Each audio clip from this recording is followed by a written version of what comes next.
All right. Talking stuff. Comic Lizard and Gated Geek. Jaded Geek. Getting us set up here.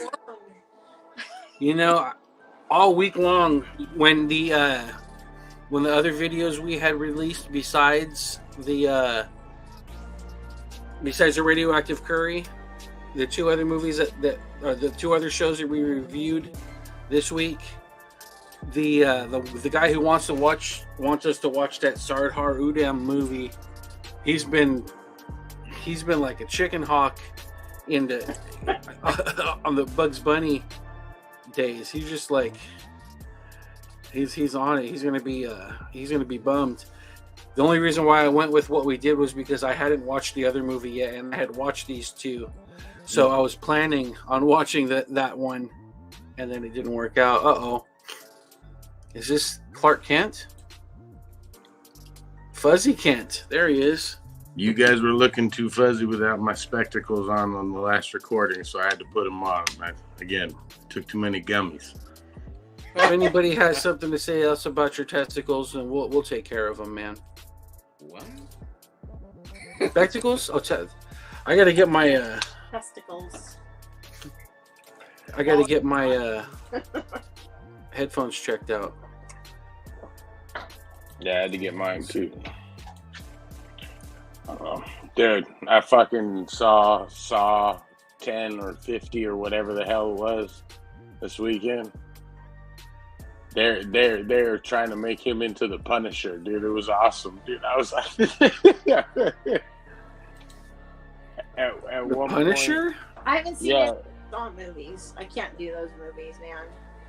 the first one's great, like, because it's brilliant. Like, the idea of Saw is great, that there's guys out there making bad people be punished for their stuff that they do. So it always was kind of like that way. But this one, like, they rip him off for some money, so now he finds them all and fucking, does the whole Saw treatment on them and shit. But at one point, this girl, like, she's strapped there and shit.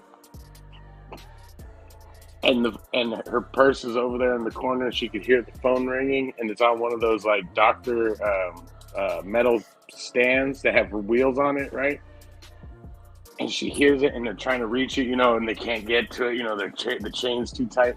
And she looks over at the dead body next to her, and she takes a fucking knife and starts stabbing her in the stomach, and then pulls out the intestines of the girl, and they fucking throw it like a lasso around the thing and pull the fucking cord. Me and my kid were laughing. I was like, this is stupid. It's so stupid. It was so good, dude. So don't waste your time. Fuzzy did the watching for you. It's a stinker. Oh yeah, and that's coming from me. If I say something's a stinker, it's usually pretty fucking bad. Yeah. So, what do we got going on this week? How was the comic hunting, Liz? Comic hunting. I haven't done a lot of comic hunting. Lego hunting. I've been working an extra day, so I work at the Lego shop. So. Oh, you're actually working there? Yeah. How long's that been going? I started right before we left.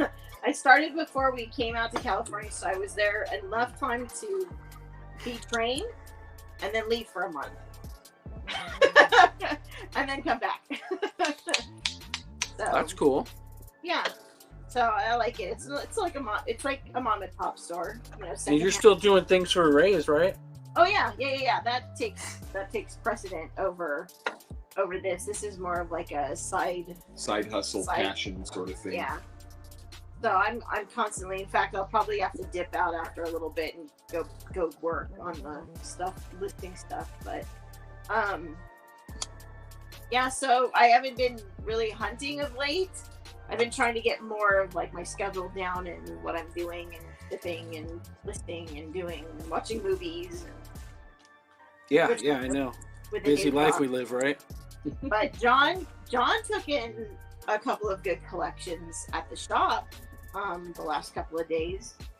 So he got in some Spider-Man. When did they stop doing new comics there? That was a surprise to me. We haven't. We had a problem with Diamond, and so we're working that out.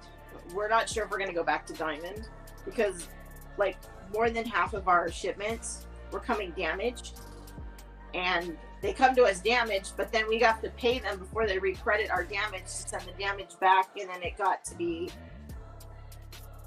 not worth our time. And we're going back to ordering comics. We've opened up the Penguin and the Lunar, and there's just a couple of publishers we probably won't be carrying that have signed exclusively through Diamond, like Image. We won't be carrying any Image titles because Image isn't distributing through anybody else, and they won't. But we don't want to deal with the hassle with Diamond anymore. They can go away. That's rough. It became a big mess, and we're still having to sort it out and having to go through some more serious channels to get it sorted out. Okay. So, yeah. Well, I'm glad you guys are surviving without it. Well, honestly, there are good new comics that are coming out through the independent market, but everything that comes through the mainstream, like big company, big two, is pretty crap. Like, it's people are collecting it because they don't want to have gaps in their collections in hopes that the stories are going to get better. And they go back to their collection. Oh crap! I missed out on these issues. So they're collecting because of they don't want to let go of hope, kind of thing. FOMO. But yeah, the independent market's where it's at right now as far as storytelling goes. So is Image the only one that you guys aren't going to be able to get? Are you still going to be able to pick out like Dark Horse or? Yeah, so Dark Horse and Boom and. Boom. IDW is probably going to fold in the next year or two. We're going to see. I think IDW is going to close up shop. Valiant kind of went away, but Boom, and of course Lunar, because Lunar has DC. They've got Scout. They've got. Oh, who's this? Here's a comics guy. He's got a big tube in his lap too. What is this? Oh, steering wheel. I thought you were rocking BBC while you're rolling, man. There he is. He's driving with his mustache, is what he's doing, dude. Shit. Yeah. It's Rex Sorg himself. What up, guys? up, dude? Nothing much. We're just talking about the state of comics right now. Oh. And we Did were that, just talking about how you were going to sell me one of those Walking Deads. Oh, yeah. I might have to now after New York Comic Con. Holy moly. Spent too much money. Talk about it. Oh, yeah. New York Comic Con was great. We, my friend got retailer badges from Lunar, so it was free badges from Lunar. And then Lunar had a breakfast the first day to talk about like all the new comic books and stuff from like Distillery and from Ghost Machine and all the indie publishers, and truly cool. And then Kid Cudi came on stage and talked about his new comic book. He gave everybody free signed comic books for like a Moon Man, I guess his comic book name. And then Ryan O'Malley from Scott Pilgrim was talking about Oni Press and like the new stuff they're going to bring out for the anniversary of Scott Pilgrim, a cool like new box set. And then he went there to like sign some stuff, and Peach Momoko was also invited to sign, and everybody got free signatures. So really fun. So thank you, Lunar. Hey, it was fun. That's dope. But yeah, like it was really fun. Lunar's good. I like them because they're picking up all of the small press publishers besides DC. I like the fact that they're picking up all of those guys and giving another avenue to order from as a retailer to order from other than Diamond. I like the fact that they're doing that. Yeah, they were pushing hard, like every indie publisher, some new manga, but like definitely like Ghost Machine, the imprint from Jeff Johns. Yep. Under Image, and then Oni Press and Distillery, and they said like all the new Distillery books it's gonna come out like you do free returns on the first one, stuff like that. And the new book Gone from Jock, they're getting big orders from, stuff like that. I'm sure like their press bubble, but it seemed really cool of them to do even that whole luncheon. And Lunar doesn't destroy your comics when they ship it to you too, so that's always a plus. Yeah, I heard that Penguin is the worst right now, right? We haven't got our account open yet with them we just finished getting it open, so we haven't had the first shipment come through yet. I've heard from some people that they can be pretty bad, but they're not as bad as Diamond is. So, Ugh. yeah. But no, yeah, it was really, really. It's a really fun atmosphere because it's a lot of international artists were there. Artist Alley was huge. I'd never seen a big Artist Alley like the one from. It almost felt like it was its own little con, on like the bottom level, just all Artist Alley. Super packed. CGC was overwhelmed the first day. Instead of it being sprawling, it went up. Yeah, so it's like the main level showroom was all the exhibitors and booths, and then you had downstairs two very, very large sections of Artist Alley, and then one section of just like photographs. So think of the Sales Pavilion upstairs of San Diego Comic-Con. Think of that whole huge section just for autographs, and then another room just as big for just Artist Alley. And then all the way to the other end of the convention center was all the panels and stuff. So it was kind of hard to navigate on a Saturday where you have all the everybody there for cosplay, trying to get through the whole mess of that to get to the other side to get to one of the panels. But we made it. We made it to that Spawn panel, and that Spawn panel was freaking amazing. Of all the new, if you love Spawn, all the new shit that they're coming out with, Spawn Universe. That's cool. Yeah, but it was super fun. Spawn was well done. Yeah, they got the guy from I keep forgetting his name. The guy from Spawn Dark Ages is back. Like during Image's infancy, when they were pissing everybody off when they weren't putting their stuff out on time, they're too busy doing the rock and roll tours and all that stuff and being celebrities. McFarlane kept Spawn coming on time all the time, and that was a big deal. I think that's probably the biggest part of why it's still there. And Cyberforce and Wetworks and all those other ones are just gone. Yeah, and the editor, don't remember his last name, the editor Tom for the Spawn Universe, he said, first of all, it's going to be another 6 new titles of Spawn Universe. Still going to be $2.99. Image kept asking them to bring it up to $3.99, but no, $2.99. But the whole point is for them to have a comic book for everybody. So 60 titles? No, 6 new titles. So I think they have 6 now. Titles. I thought so you said 12. 60. No. I thought you said 62. I was like, damn, I don't want to buy that many books. 60. No. That's a rip of Spawn, but it's meant it's 52. It's meant to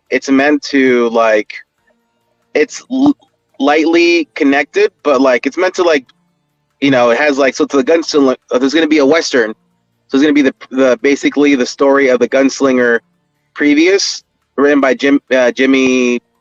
What's his last name? Palmiotti. Yeah, so he's writing Gunslinger Spawn, the origins, as a western, as a brutal. And some of those images were fucking crazy, horror. Then there's going to be a future one. There's going to be Sam and Twitch case files, or it's going to be Sam and Twitch, almost like SVU. Sort of every comic is going to be its own standalone little saga.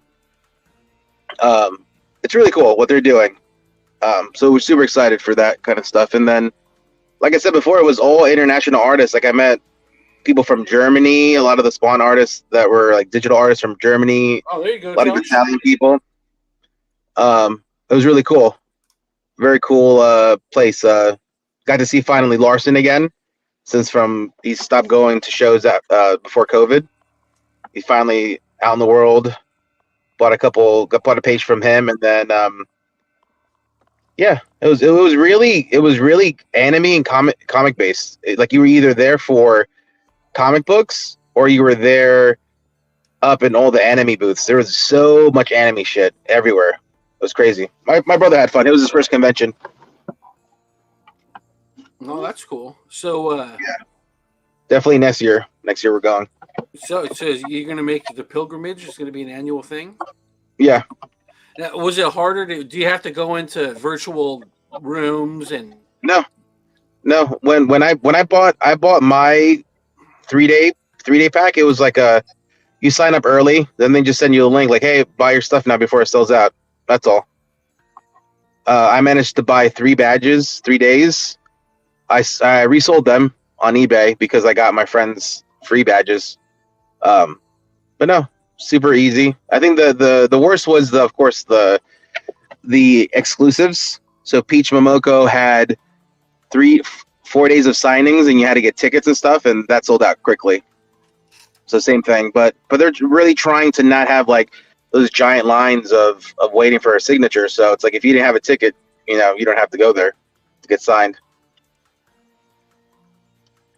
Because remember last year she got a bunch of exhibitors went down to get a bunch of things signed for her and made her cry.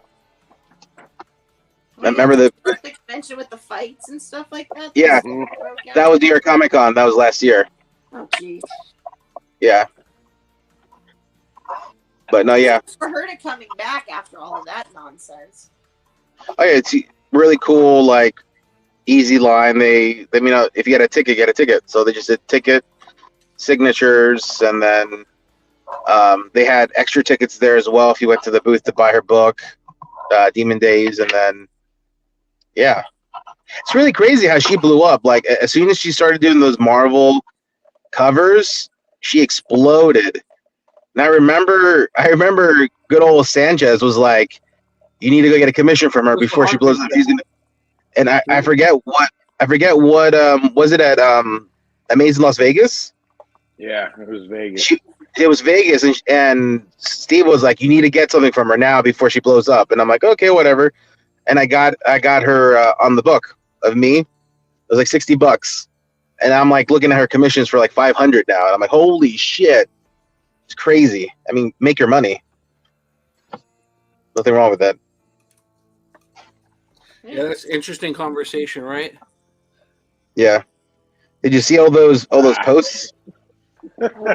Which where people were angry at New York because like signature, everyone's charging for signatures and like high. It was all like companies. So a lot of the international, like when I went to see Bjorn Barnes from Germany, he was brought over by Scott Collectibles, and he had like 7 tables, and then comicsketchart.com had like 20 tables, and then they all had their little they had to get their nut back from bringing him over there, though, right? Yeah. I'm pretty sure none of those artists paid to be there, so they got brought over. So then that's why the hike of like signature times and $10 per signature or 25 or 20 for CGC signature and that kind of stuff. It was all laid out. So I think you end up, I don't know, man, when it becomes super niche and only super baller people can afford to do anything with it, then like I have. Well, you guys got an idea of the stuff that I have, and yeah, I want to buy things like that. And I won't spend the kind of money that my things are worth now on more things that are like I have. If that makes any sense. It's like, dude, I used to be able to buy like a low grade book and press it and get it signed or whatever, and then it was like a fixer upper. You could still get some Silver Age thing. like the old dudes are around still. You can get some signatures on it, and Yeah.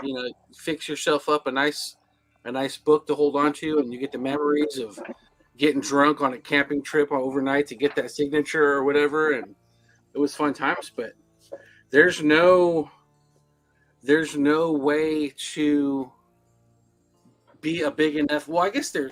I don't want to say there's no way, but it's really hard to be a big enough fan to be able to get things at a Yeah. price. And I'm not reselling a bunch of stuff, but it's tough, right?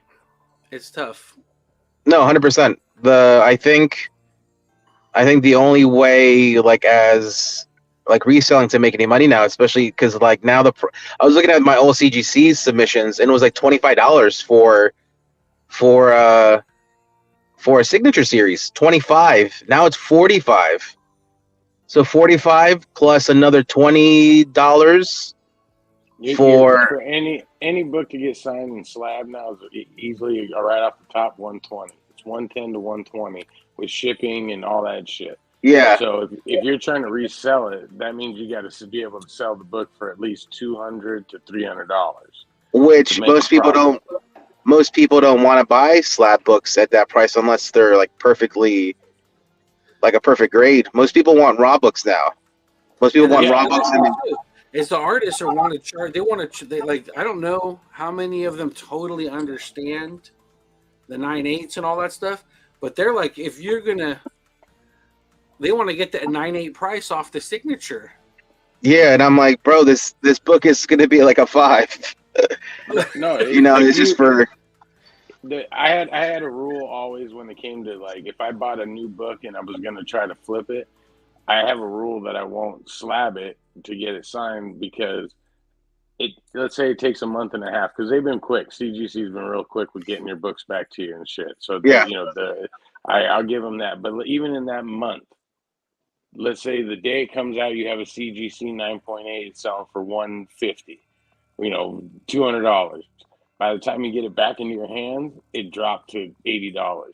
You know what I mean? Fucking, there's people I see people selling them like that all the time where I'm laughing, going like, fuck, dude, you're not even getting what it cost you to ship the fucking thing out there, back in so what's the point? If it's not a big book or it's not, like a big person to sign the book, then and the sliding scale on the Silver Age stuff, the Silver Age and the Gold Age stuff, it used to be, it wasn't too much more. Like, it didn't cost me thousands of dollars to get my X-Men 4 signed or slapped up, but what does it cost now to send an old book in there? Oh my god, 60 for minimum $60. But then if it's over a certain amount, they'll charge you 1%. Yep. So that was why when Todd was doing those 300s, that's all you saw was people sending their 300s in. Because let it be, you get a fucking really high grade on that book, you're gonna be hit with some fucking fees all of a sudden. Like, you know what I mean? And so they were just charging a flat fee, signature slabbing. You know what I mean? Like, that's when I look at them doing those signature series. That's how I look at it. I go, how much is this book gonna cost me to slab it normally? And if it's cheaper, Rob Liefeld to do the New Mutants 98. What's he charging now just for his signature? Like $50-$60?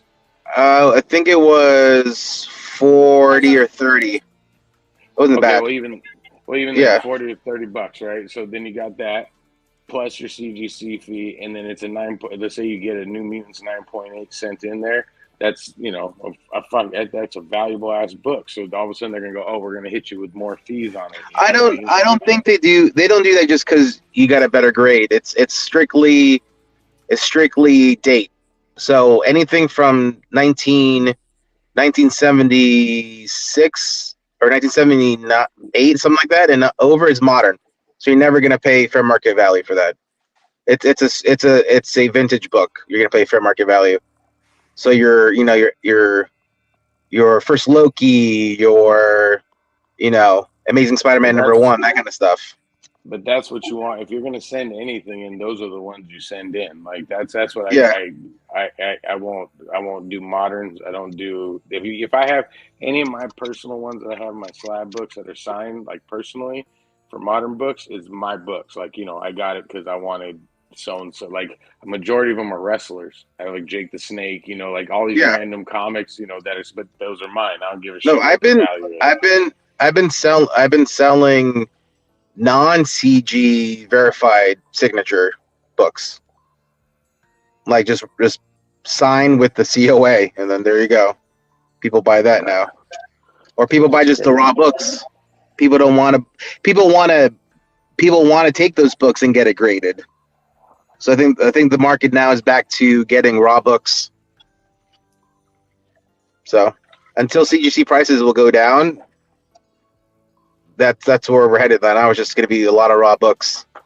Well, I did a show this weekend in how was that? Paris. It was actually, dude, shockingly good. Like it was. I have a friend. He's a comedian friend of mine, and he wants to put on a Comic-Con. And he was asking me all kinds of questions, and I was telling him, I said, "Come to this show." I go, "This guy does it pretty good." And all it was it was a high school. It was the Paris one of the Paris high schools, and it's in their gym. They gave me the booth for free. All I had to do was show up. They fed me for free. Like they literally fed everyone in the whole show free food. So you walked in, it was free admission, free food. So everyone had money to spend, and I made good money. And I made good money. And like the first hour and a half of the show was people digging through the bins and picking out books, dollar books, you know what I mean? And the last bit of the show, I sold out of Legos. Like that was that's everybody. Real Legos? Real Legos or Fagos? No, real Legos, no Fagos. Like it was like all the stuff I couldn't sell on the show or that I've had just sitting there collecting dust. Like where I was like, "Fuck, do I really need this or whatever?" I put it out. I sold my Optimus Prime, dude. The fucking thing is this big. Yeah, the Lego Optimus Prime. And it's a $200 set, dude. And like every time people look at it, they always want to like offer me $100, right? So I went outside to go have a cigarette, and it's at high school, so I had to cross the fucking street because I didn't want to be a dick and just sit there in the parking lot. I haven't done that in years. So I was like, I'm going to go across the street and be a good adult. And I come back in, and fucking Tom's sitting there with fucking money in his hand. And I go, "Where's Optimus?" He goes, "This lady just came up and bought it." Like, what the fuck? And like, I literally got just sold out of all my Legos. Like, my That's great. were empty. I was like, damn. But like I haven't sold a slab in forever, unless it's been a really big book. Like, I have a couple good slabbed books that people look at, but they just don't want to pay for them. So yeah, I've been selling more slabs on eBay. Like I just sold both copies of my first Silk for I think I sold them for $200 each to the same person too. Damn. He bought them both, yeah. So it wasn't bad. But hopefully Whittier is going to be really good. They keep adding people, and it's still free admission. I'm gonna go be a bystander, go hang out with you guys and shit. Yeah, I didn't even really want to do this one at the high school, but I was like, fuck, I'll go. It's free. Why not? Yeah, it worked out well, right? Yeah, no, exactly. You can't play the lotto unless you go for the ride. However that saying goes. You don't win unless you play. Sure, that works. Haha. I mean, they're adding Joe. They added what? Joe Rubenstein would be the big name. And where? Whittier Comic Fest in November 18th. Okay. Free admission. I think they've added 4 comic book creators. But I want so far. We were talking about like pricing for people to get signatures and stuff. Yeah. And I know I've been telling you guys I've been working on like a documentary for Greg, right? Like, that I've been trying to figure out how to do it. And so I figured out how to do it and what the story I'm going to tell and stuff like that. And it hits on that, like just being amazed at being at WrestleCon, right? Which is like the New York Comic Con, the San Diego Comic Con to wrestlers. Like it's just, they bring everyone. You name a wrestler, they're there signing autographs, okay? I walked all the floors, every single part of the floors. There's about 6 floors in this hotel. You go up there, not one person was doing a signature for under $100. Wow. Every wrestler, will you name it, they were doing that. You know who wasn't? Greg. And he said, he goes, I'm not, he goes, what the fuck would I charge anyone $100, dude? Like, I'm $40. You know, like that was his thing. And then finally, like the guy next to him talked him into doing 60. You know what I mean? Like he's like, dude, these guys are, and it was true. These people paid, like he made a ton of money, like, you know, that day. And he was like, I'll do it again. But even when we do shows, like he doesn't like me posting what he charges because he gets a lot of shit for it. Because other wrestlers and people give him crap because they're not charging $80 for a signature, you know, shit like that. That's kind of bullshit because I understand a lot of artists don't post on like even commission work. Like I have to DM them and they're like 250. I'm like, oh, it's a little out of my budget, but thanks anyway. I'm like, why are you scared? Like, why are you scared to showcase it on Instagram what you're charging? Are you fucking embarrassed? Like, I don't understand. Why are they. I've got an artist friend that we all know and love.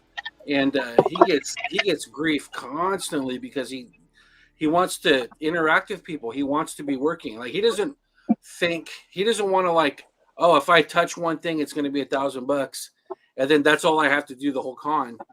Right. Now he would rather do 10 for 100 and interact with people and draw 10 things. You know. Well, it's the people. I mean, like you know, Greg, like that. He's appreciative to me because I don't charge him to use the booth, and he doesn't charge me to come. Like, you know, it's all on his own penny. He just wants to come, and I'm like, yeah, dude. I go, you always have it. I go, you're part of the family. Like, you know, you just if you just showed up, you saw I was going to be there and showed up, I would just pull a chair up and go, sit down, man, relax. Like, you know, set up your table, do what you got to do. You're a swell guy, Fuzzy. I think you got a chair for everyone. Well, no, hey, no, look, man, I don't like anyone in my booth. I mean, I barely like Havoc in this booth, but you know, no, I love you, Havoc. If you're watching, I love you, brother. But you know, I think everyone needs to have a chance to do something. Like that's why Lego's always got to, you know, if Lego wants to take a booth, he can have it. You know what I mean? If anyone out there, it's a homie that wants to do an artist, I'm like, take it, dude. Like, why not? Like, all I'm doing is selling toys and shit. Like, you do your thing, dude. Go for it. And if you make money, buy me a cheeseburger. That's all I ever ask. Nando's, that's why I always tell Nando, I'll be his helper. Just Korean barbecue or something, man. Help me out. Feed my fat ass. It's true.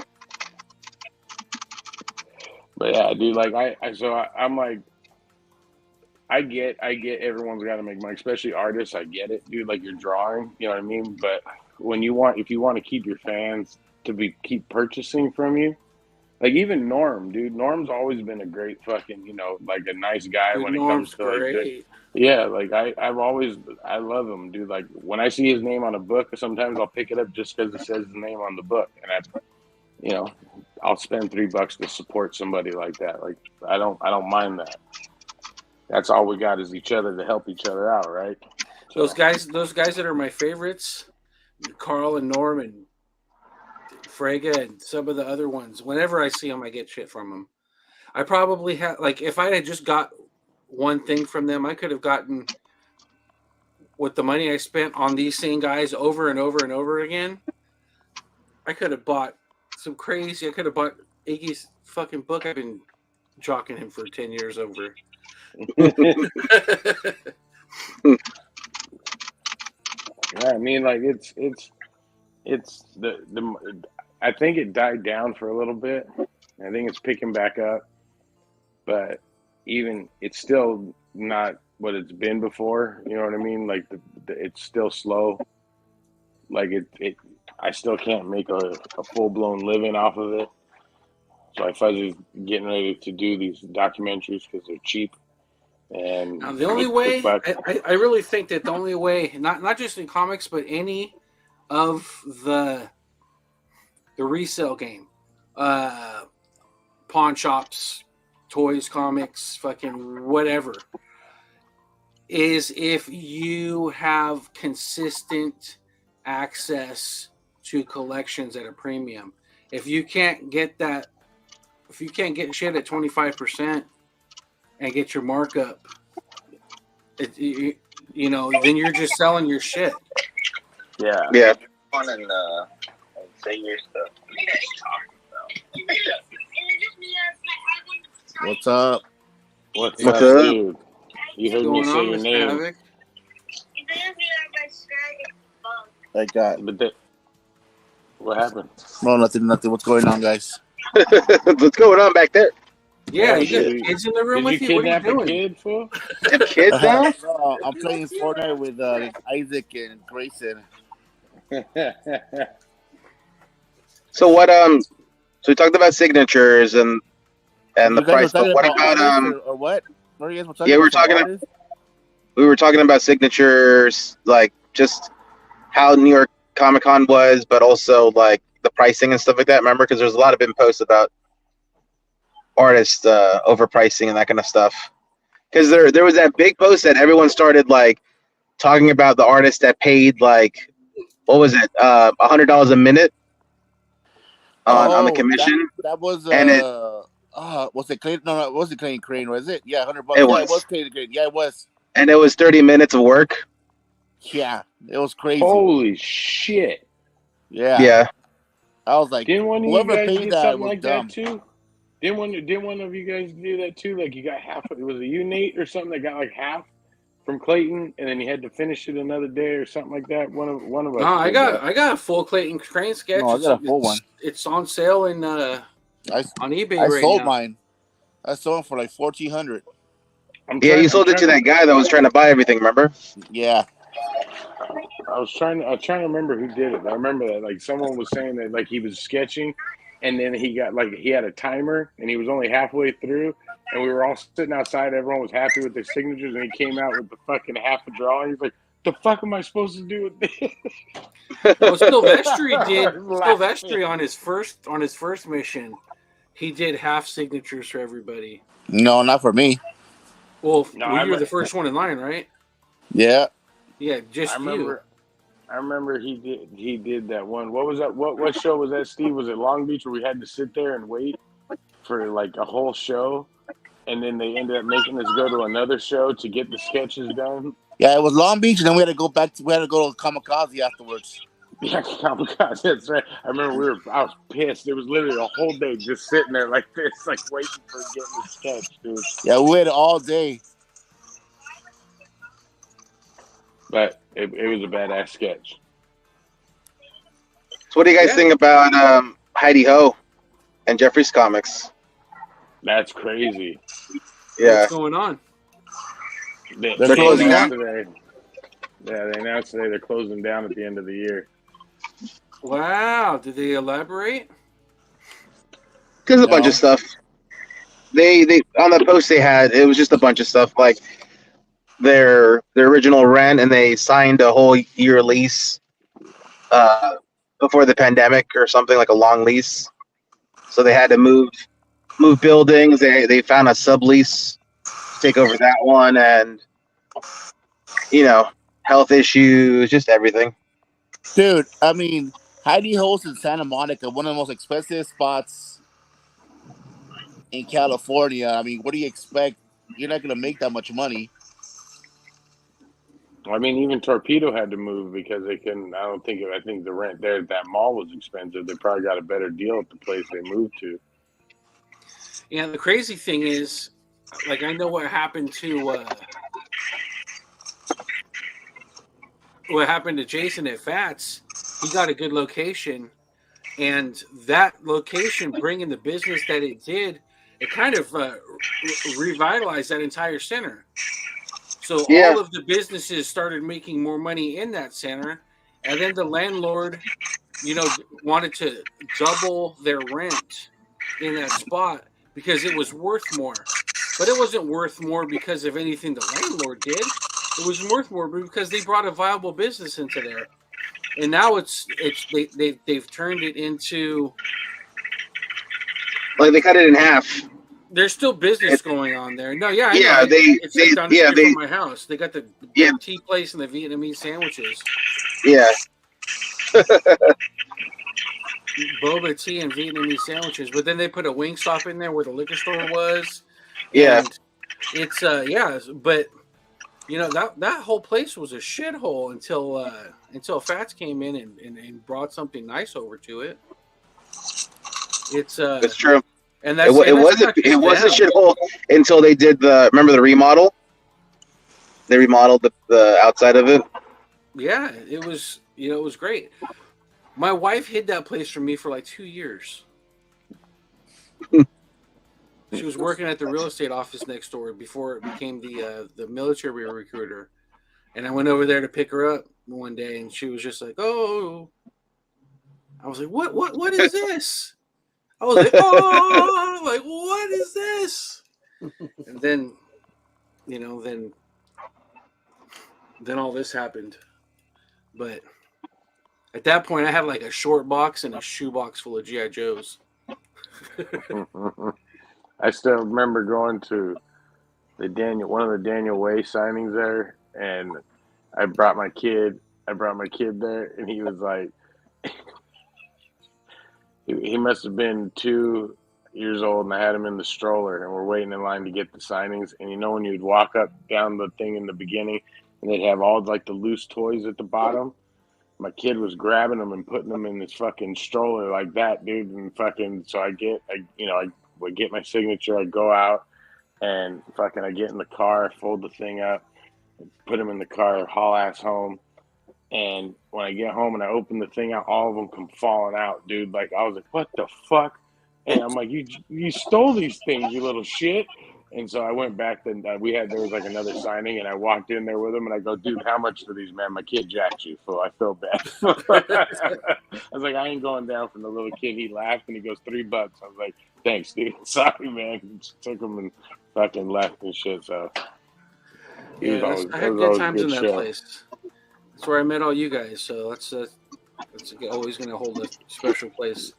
Now, much like other humans on Earth, nobody's perfect, but me and mine got treated really well there. So that was always fun. And I only found that place because of Frank and Sons, because they were I wanted all those Phantom variants that they were doing, the little Phantom variant books. And I remember going to Frank's, and this guy had a shit ton. I was like, where the hell are you getting these things?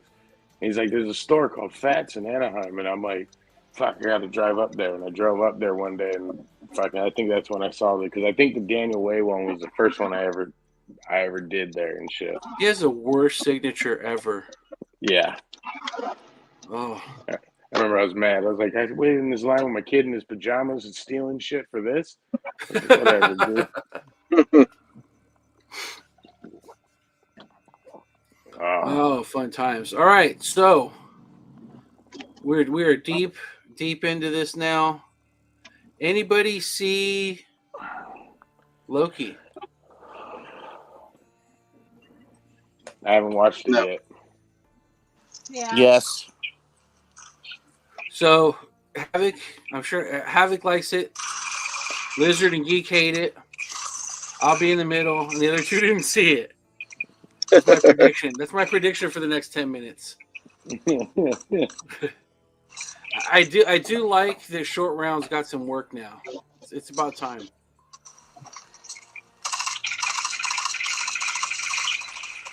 I like What it. the hell? I like it. It's okay. But I think I like it because I like the actors in it, and I like the banter back and forth. You know what I mean? That's what I like about it. But as far as I didn't watch Ant-Man, so I don't know what the heck's going on with Kang. And well, what's going on with Kang is he's beating up women. Just kidding. Yeah. Well, Marvel didn't hey, if they deserve it, Oh shit, my wife heard me. She's on her way out here. God damn it.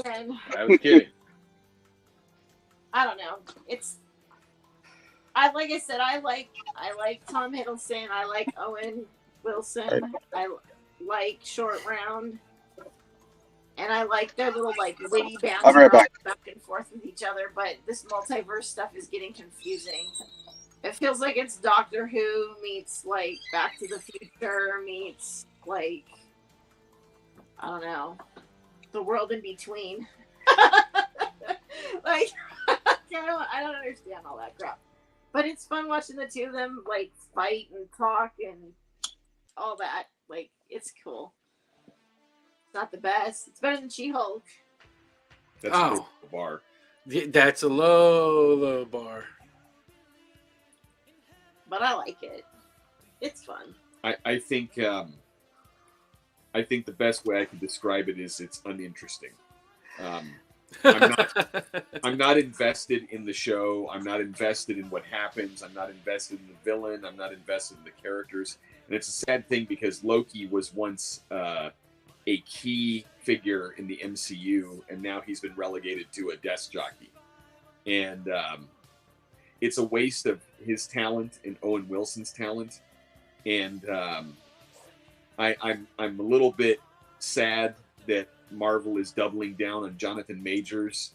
I think his portrayal of Kang, what we saw in Loki season 1 and now in season 2, has been tremendously underwhelming. And I didn't see Ant-Man, but I didn't hear good things about that either. So you're gearing up to make this guy the central villain. He has no gravity to him. I don't care. I mean, they found the dime store, extra chromosome version of Kang to step in because the other one's dead or whatever. And it's just, I don't care. I like, if the timeline rips apart and if like everybody dies, it's like, okay, maybe then it'll finally be over. It just seems like the MCU is limping along, trying to gain some steam, and it's just utterly failing to do so. And yeah, it's better than some of the other stuff that they put out, but again, that's such a tremendously low bar that I mean, you can say that about virtually anything. I mean, I would put Rad above current MCU stuff. You'd be damn right, because Rad's one of the greatest things ever made. So it's up there with the fucking everything. Dude, you were just playing the theme song right now. I would rather watch the ass sliding scene for 24 straight hours than to limp through more MCU garbage. But you're making sense to me, because the ass sliding scene is beautiful, and now you're making me want to go run inside and watch Loki, because everyone needs to learn about ass sliding, dude, and then hear that song playing in the background. Oh, dude. It's just the gay kind of dream. Like that, dude. That's that shit, dude. That's that shit, boy. Man, midnight can't come soon enough. But it's just, I'm buying everybody a copy of fucking Rad this year for Christmas, dude. That's all I'm saying, dude. So expect to open a present, and it's fucking Rad right there. Our first year, Fuzzy. Our first year, these guys were picking movies that were pissing me off. So I went to Google on my turn, and I Googled the worst musical of all time, and it gave me Xanadu. And I love Xanadu. I was twisting my mustache. And being like, I'm going to foil these guys. I'm going to make them watch this horrible musical, and I will win, and I will dance on their graves, for I am Nate, and I am great. And fucking these guys, they all love the movie. And then we had our we had our White Elephant show, and I went and got like the Xanadu fucking ultimate gift pack. There was a T-shirt, the DVD, the CD. Yeah, the soundtrack. It was the soundtrack to the theater play. It wasn't the soundtrack to the movie. And they're like, we ain't paying for that. It's probably sitting right over there on our shelf. And Josh probably wears his Xanadu shirt. Hey, dude, I was 100% utterly, thoroughly fucking backfired. I still smell coals and char whenever I breathe through my nose over how bad that backfired on me. But it was fun. We all had a good time with it. It was almost as fun as when I gave Jose the Donald Trump Stretch Armstrong toy. And ironically, we ended up with that too. It's at his brother's house, sitting in a shrine to Donald Trump. Yeah, my brother's one of those guys that's all Trump all day. So, but It was great. But to get back to Loki, I just feel bad because Tom Hiddleston is worth way more than what he's doing. What this reminds me of is what my thoughts were on the Star Wars prequels after all that was said and done. It's like, what a waste of people like Liam Neeson and Ewan McGregor and Samuel Jackson to put them in this dreck. This is the same kind of vibe right here, same energy. Like the Knights of Badassdom, right? Like those amazing actors. Oh, that movie is that's a masterpiece. That's Loki. Masterpiece. Loki is just like, I just don't care. Like Knights of Badassdom, See, this is what we gotta do. We gotta take our movies and then have him compare our movies to these shows, and that's how we get our praise for our movies from him. Like it's just like I said, it's underwhelming, it's uninteresting. I'm not like there was a time with the MCU when I was like, man, I have to see the next movie, even if it's something that I normally wouldn't really watch. Like, oh, there's a Spider-Man movie coming out or Guardians of the Galaxy, but you felt like it was an important piece of the puzzle that even though like Captain America is like the mainstay and maybe the Thor movies, like if I missed out on like these like third tier things, you're going to be missing these critical elements. And like, I feel like if it wasn't for this show that we do and I never watched any of the MCU post Endgame, I don't think I'd be missing the damn thing at all. Like nothing. Yeah, there is quite a bit of things that I'm catching. Like I'm so busy right now that I'm not watching anything. Like I'm not sitting and physically looking with my eyes at anything other than what we watch for the show. I'll have a podcast on, or I'll be listening to things in the background or whatever. I'll engage into like YouTube stuff where I'm more paying attention to the audio than the video. But like sitting down and watching things, I'm too busy right now to do any of that stuff. So I am looking forward to getting this move done. We are still getting in an occasional episode of Deep Space Nine because we finished with Next Generation, and even that show, as like quirky as it is, it's That's like garbage. Shakespeare next to this shit. I've been watching. The only one I've been getting up on Wednesday. It's either Wednesday or Thursday morning. I get up and I have my cup of coffee and I have to watch American Horror Story because I'm all in on that one. How was this season? Last season I watched like the 15 minutes of the first episode and it was way too alternative lifestyle for me. This is a modern telling of Rosemary's Baby is what it is. So if you liked Rosemary's Baby, it's on that wavelength. And it's got pregnant. It's got these things like this where it's going like that with the story. Where right when I'm about to tap out, something happens and I go, "Fuck! All right, let's see what happens." Like they got me. So I'm a housewife in that sense. That's like my novella, my fucking soap opera. I got to watch it every week and know what's happening and shit. Like the problem with me though is that I know that they don't all intersect and stuff. But I'll go all the way back to the first season. When the new season comes out, I'll go back and I'll watch Murder House, and I'll watch it all the way through just to catch all of those little crossover. Murder House was so good. They're all good except the last two seasons. I didn't dig them. Wasn't last season the one where half of it was like vampires and the other half was like space aliens? No, that was the last real season. Last season was the one where it was just. It's about the AIDS epidemic and the fucking like it was gnarly. It was a little too gnarly for me, but I watched it. 2 seasons then because I started watching the season with the vampires when they're in that New England town or whatever. Like I watched like that first half, and then all of a sudden it switch to the aliens. Yeah, but they connect. It seems like a lot of the times it seems J.J. Abrams-ish, where like it starts and you're interested and introduces these characters and there's a cool premise, and then like it's like those brothers from Game of Thrones did it, and it's just like fuck it, we'll end it. They just got bored and ended it. It was just wait, what? You were developing something. It was good, and it just. They thought that they were going to get a Star Wars movie. That's why they did that. And whack, whack, not so much. Well, like the one American Horror Story that I'm liking right now, like it hasn't come out yet. It comes out this week. It's the ones they do like the Tales from the Crypt show. So the every stories? episode Horror is stories. yeah, those ones like the one I'm telling you, they did one with the Ring camera. That shit fucked me up, dude. I was like, I never want a Ring camera. Don't ever put a Ring camera in my house, dude. Like The it scared only me more American than Like Horror that one? Stories season I watched is they went back to Murder House, and it was like a big family that with their daughter that was living there, and the two like gay guys. Yeah. Like, I saw that season, but I haven't seen any of the other American Horror Stories.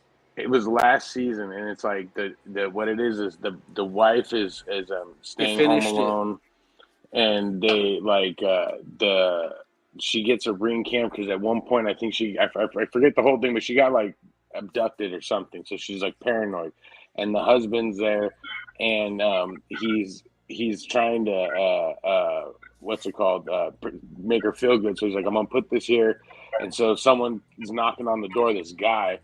And it's the guy that like kidnapped her or something, and he's in her Ring camera going like, let me in, and he opens the door and won't come in, and it ends up being that he came to say he's sorry, like he's sorry for what he did, like he didn't mean that or something, like he got out of control, something like that, so she forgives him, but then all of a sudden the doorbell rings again, and it's this girl, and fucking it ends up being that her husband murdered this girl, like hit her with the car and left her on the side of the road. And fucking now the girl's coming to kill him and shit. Look, dude, my hair's standing up on my fucking arm, dude. It's still. All right. What is it? The American Horror Stories. Oh, nice. The new one that came out. No, this one was last season. This was like last season or something like that. But it was hella good. Like I dug it a lot. Gonna have to check it out. Oh, while we're on this, the subject of horror movies, we're doing Five Nights at Freddy's. Two more. We got two more in the pipe? Well, we're watching got one The more. Conjuring, right? The Conjuring. Well, I was thinking, do you guys want to watch The Conjuring 1 or Conjuring 2? Let's start with the beginning. We haven't seen any of them. Okay, yeah, then let's do What's it. The Conjuring about? It's one of the Ed and Lorraine Warren stories. Yeah, but which one of their cases is it? Who knows? It's the farmhouse where the farmhouse. One of the mother gets possessed. Yeah, by the witch. The Is it by the second witch? one's the one. Yeah, the second one's the one that's like in England or some shit like that, and like that's the house and the fucking rocking chair, and that's the one that made my wife cry. Like, at 20 minutes into the movie, she started crying. Oh, really? Please don't make me watch this movie. Like, I was laughing so hard. That's gonna be me.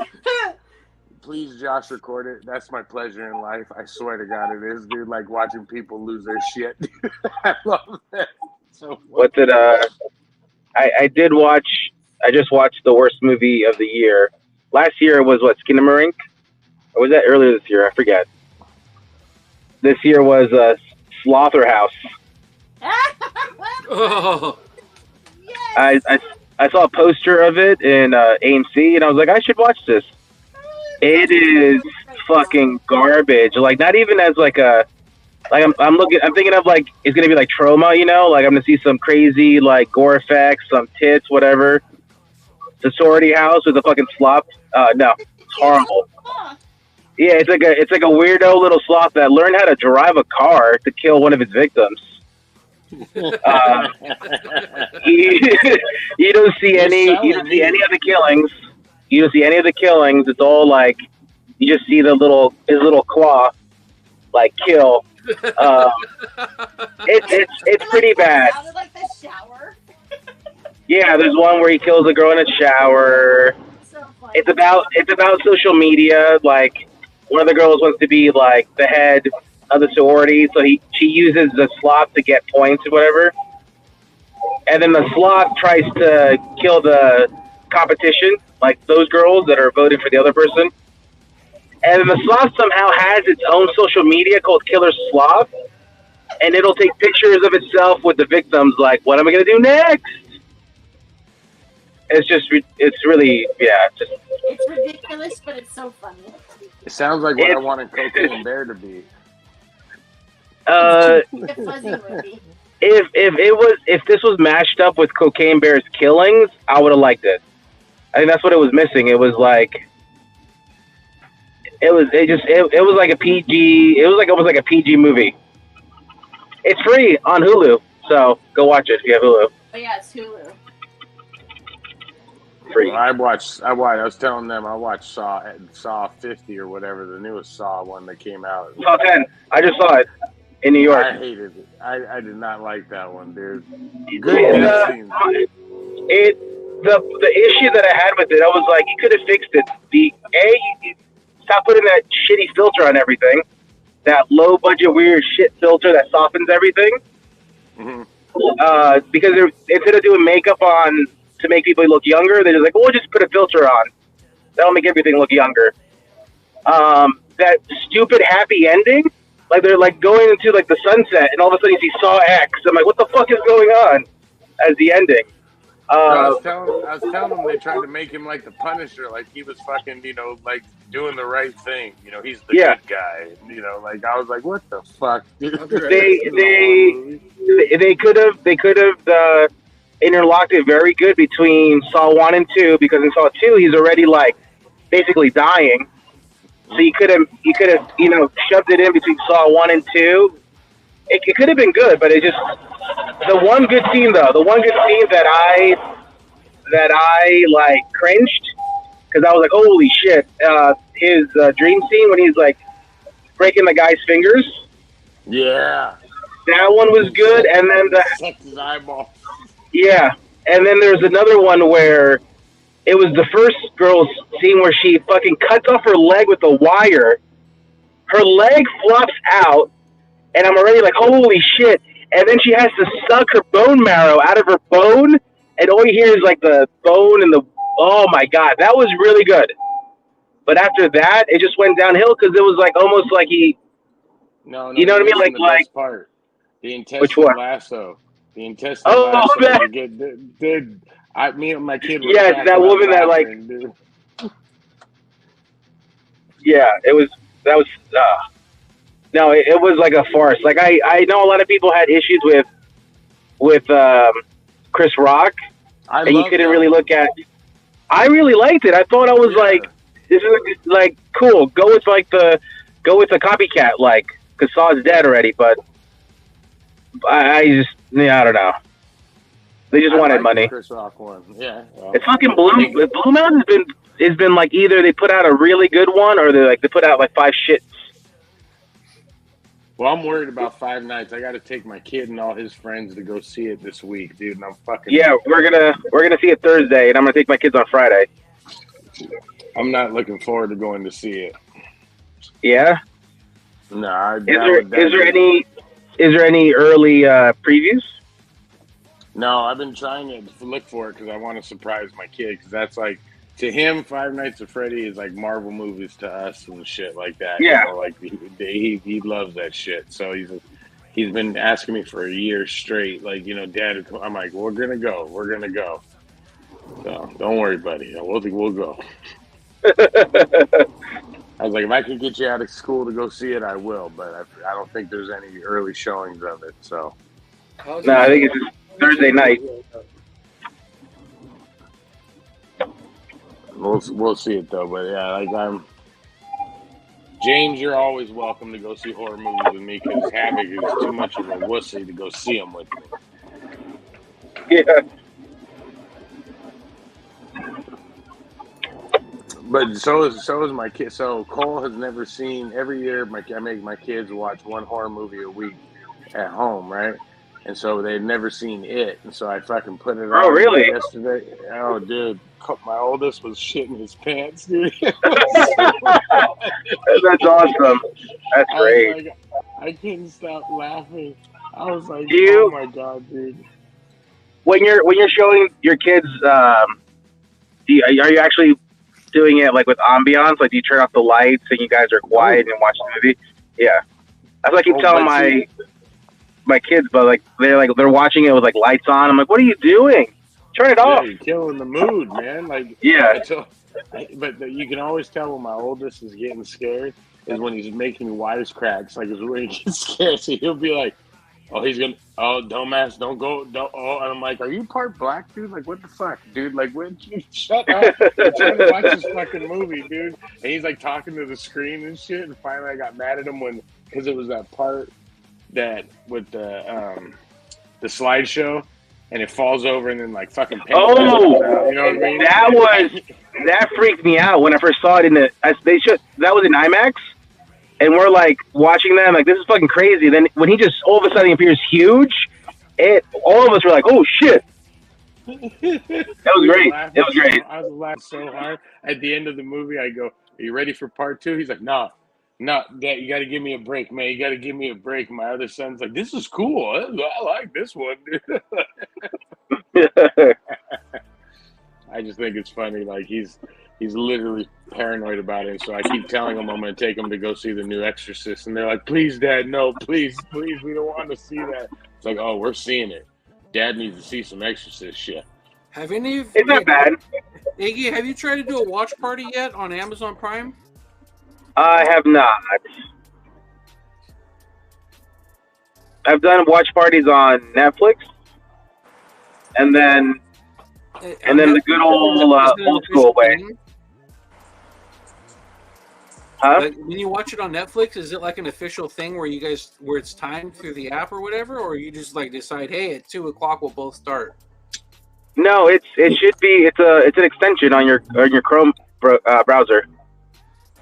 Yeah, it's basically when you started, it's everybody was gonna watch it at the same time. Whoever's the lead person starts it. Yeah, you can pause it and stuff like that.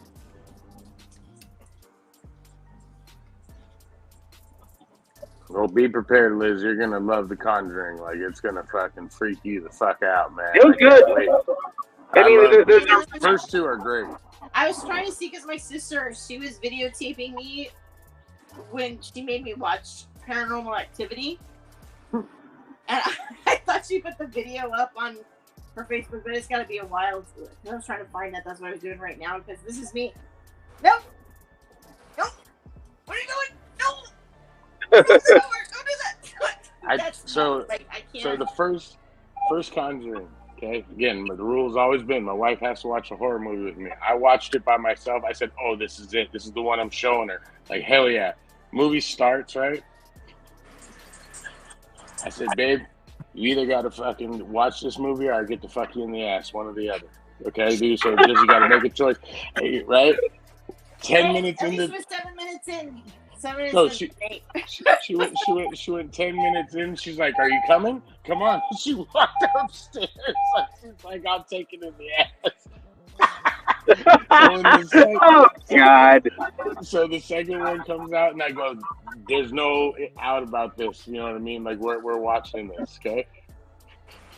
So we're in bed, we're watching it. Like you said, ambiance, lights are out, everything.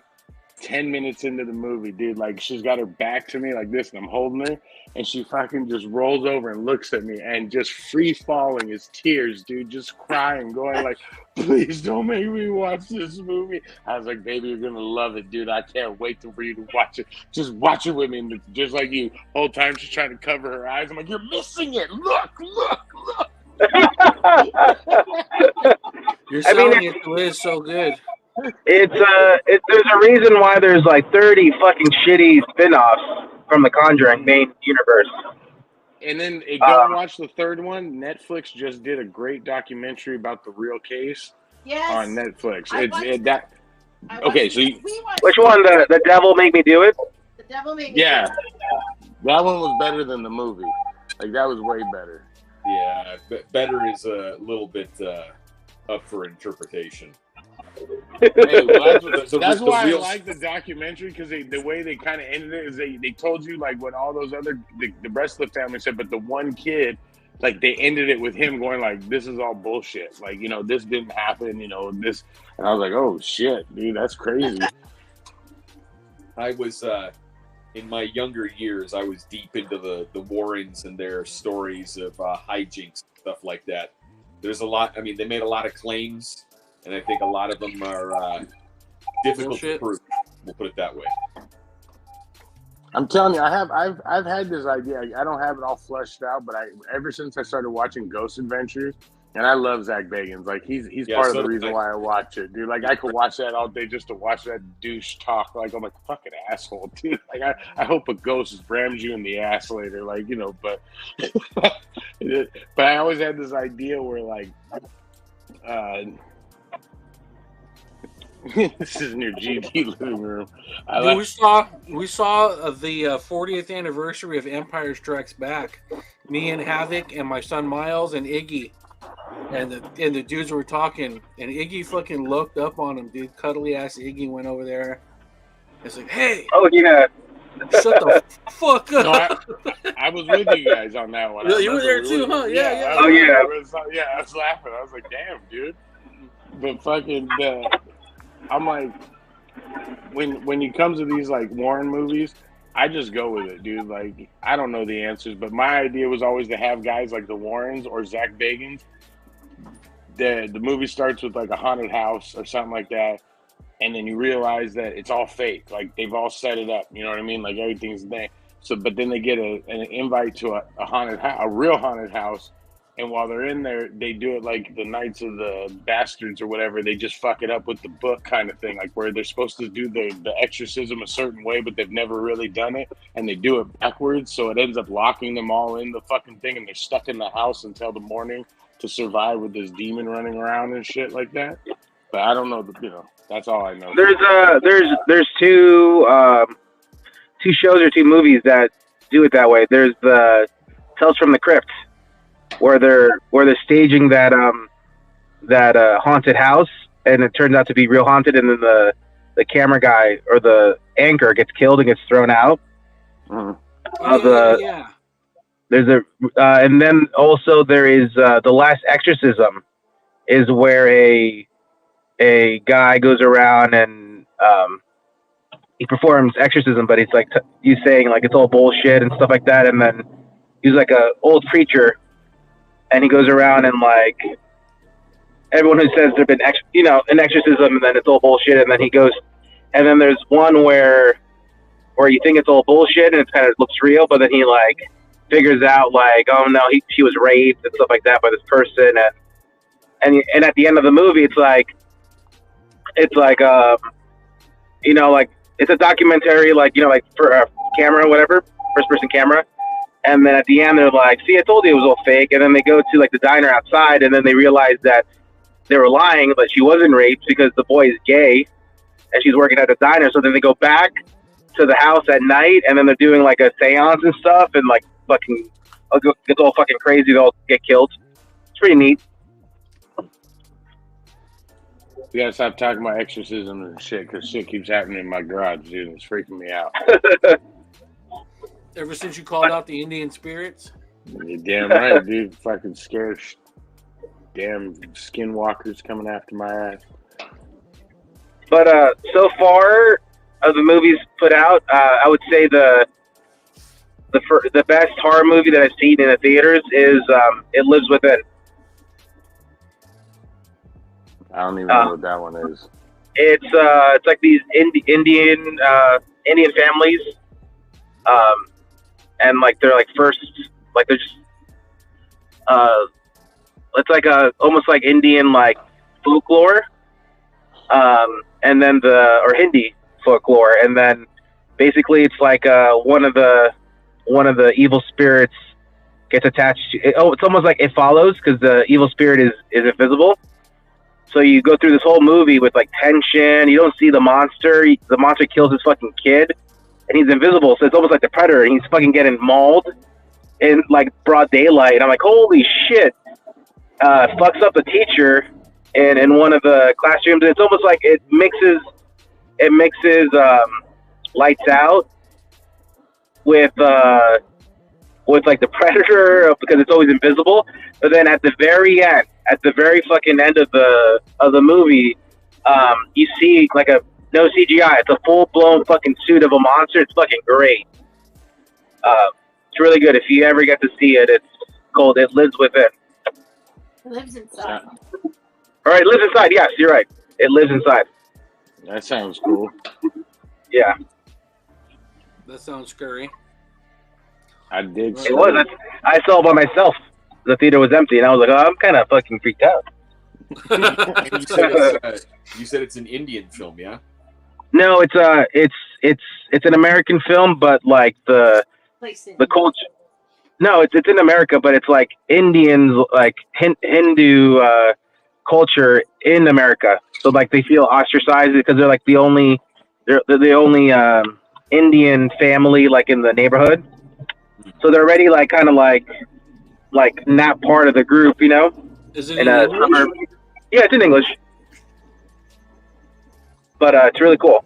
So if you get to rent it, I would just rent it and watch it. Just don't even look at the trailer. I went trailerless, but it was great.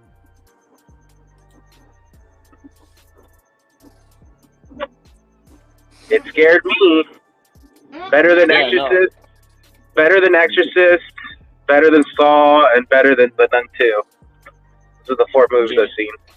James, I agree with you, man. Any kind of murder scene that happens during the day, I say the same thing because it's like all horror movies take place at night, so it almost feels like when the sun's up, you're okay.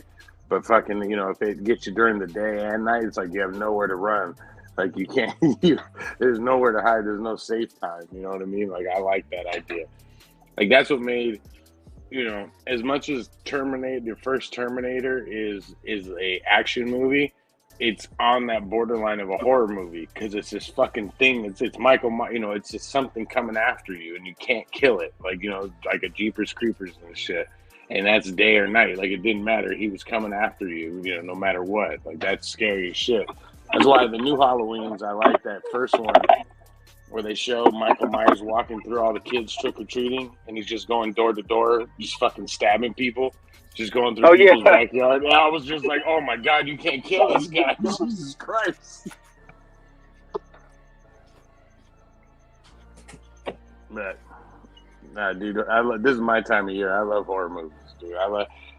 I as much as I love them, though, I don't like making them. Like, they're fun to make. Like, they're out of everything I've ever made, then they make the most money. They do. Because they're cheap to make. They're cheap. Very cheap. Yeah, they're very cheap to make, and you can make a lot of money off of them. But in my idea, like if you want me to do like a horror movie, it has to be something that like either catches me where I'm like, oh shit, that sounds dope. Like, like we did a zombie one, and I swore I'd never do a zombie one. I was like, I'm like, no way. But the idea was different. So I was like, okay, I dig it. Like I could do that. Okay. No, the last one was. The other two were good. The last one was garbage. Like that was, but like we did, our idea was there's a book called Z for Zachariah I had to read when I was a kid. And the idea was the nuclear holocaust happened. The bombs went off, but this one girl survived in a valley. God damn. The girl survived in the valley because the nuclear radiation couldn't come through.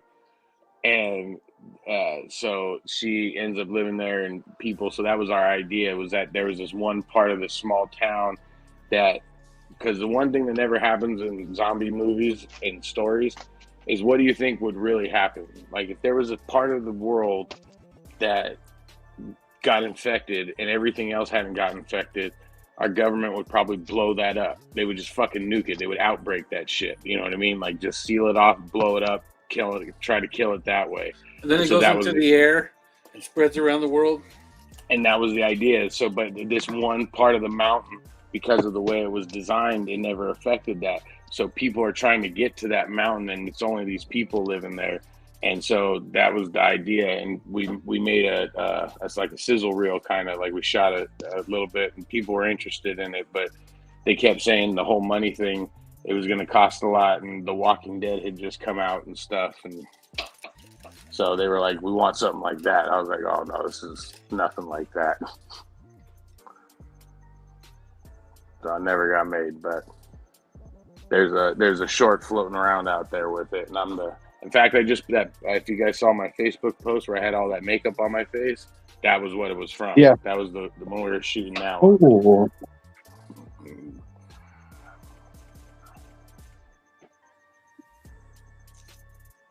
Oh, isn't that the one? Is that the stars Ryan Quanten too? Right? Yeah. Stars the same guy we just watched in Knights of Badassdom. Iggy, have you seen Knights of Badassdom? no. Isn't that You'll like dig a? it, dude. It was from like role playing. Yeah. You missed it, man. Yeah, that was a pretty good one. I mean, they tricked me, but fucking, we'll talk. We talked about that already, so I'm over it. You know what I mean? They tried to M Night Shyamalan me.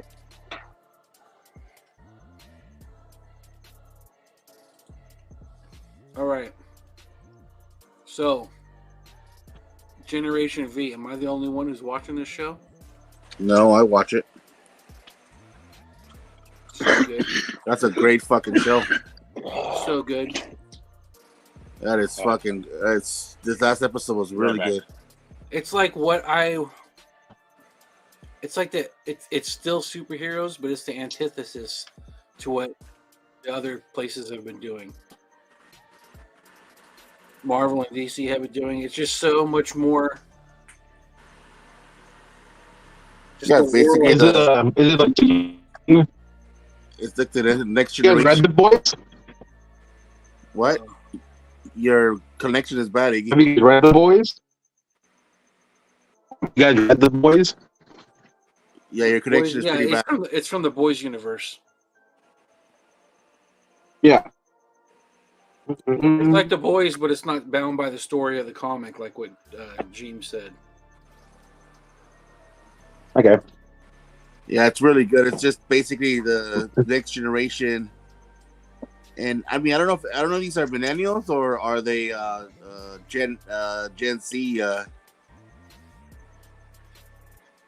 whatever they are. It's still modern time. It's just ridiculous. It's just it's crazy.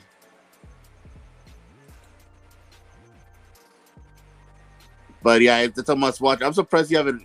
I'm surprised you haven't watched it, Nick. Yeah, I know. I've literally been nuts. It's I've had two of my buddies died last week, and we've been fundraising and doing all kinds of shit. So I've literally, the Saw was like literally the one thing I got to see on just yesterday, because I just woke up early and I sat down and the kid was down there and he mentioned something about it, and I was like, yeah, let's watch it. Fuck it. And so we watched it. So That's a bummer, bro. You all right? oh yeah, I'm good, dude. I'm good. One of them was out of nowhere, but the other one, he we knew it was coming. You know, not like cancer or anything, but just did a lot of drinking and, you know. Live the life. Yeah. So yeah, you know, that was part of the reason why I did that thing in on Saturday. I pretty much everything that was sold from the dollar bin, we gave it to his family and shit. You know, it wasn't a lot, but we figured it would help them out. I mean, everybody, it's fuzzy. You giving them $5, it's amazing. It's good, brother. Don't worry about it. It's I know. You know, but still, dude, you know, you want who's my hero? Superman. I want to be Superman. I want to fly in there and save every one of you. And that's why I love you. Dude. And that's why I love you. If I could, I would. You know. That's why I love you, brother. Because you got that big old heart. You know what I'm saying? Don't tell people that. Stop putting that out on camera. Don't tell people I have a heart. I'm a thug. Yeah, get out of here. We all know. We all know. I'm a thug, dude. Yeah. Fucking do that shit. Yeah. If that's a real gang sign, don't shoot me. But fucking... yeah.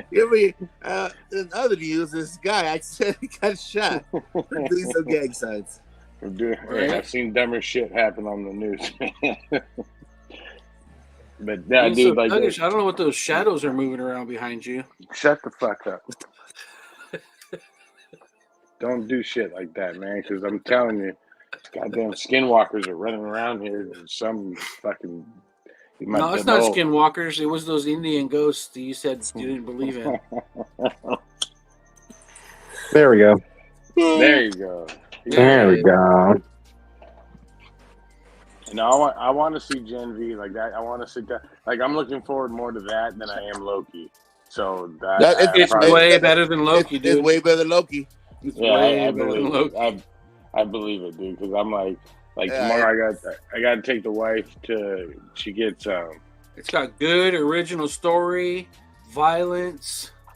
Like the wife's getting her back some shots done in her back.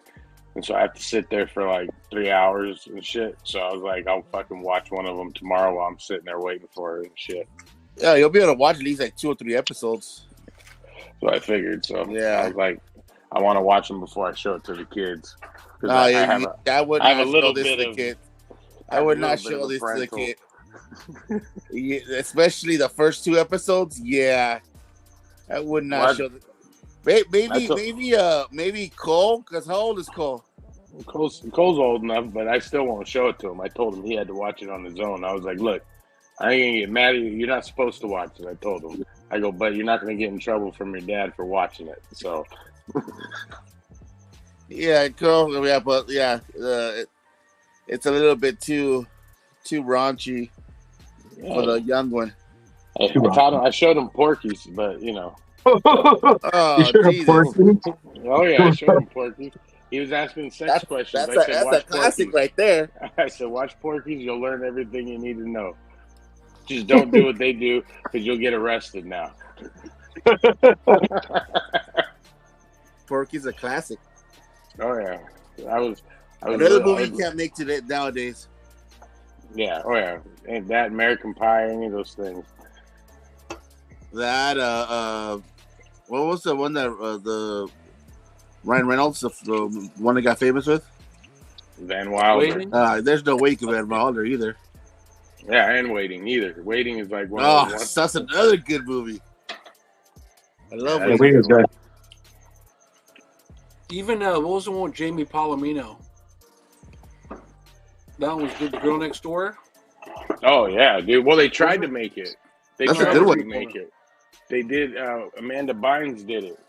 There was a moment in like the late '90s where they took every '80s teen movie and tried to modernize it. Like "Can't Buy Me Love" turned into "Love Don't Cost a Thing" with Nick Cannon, and fucking Amanda Bynes did. What was it called? She's the Man.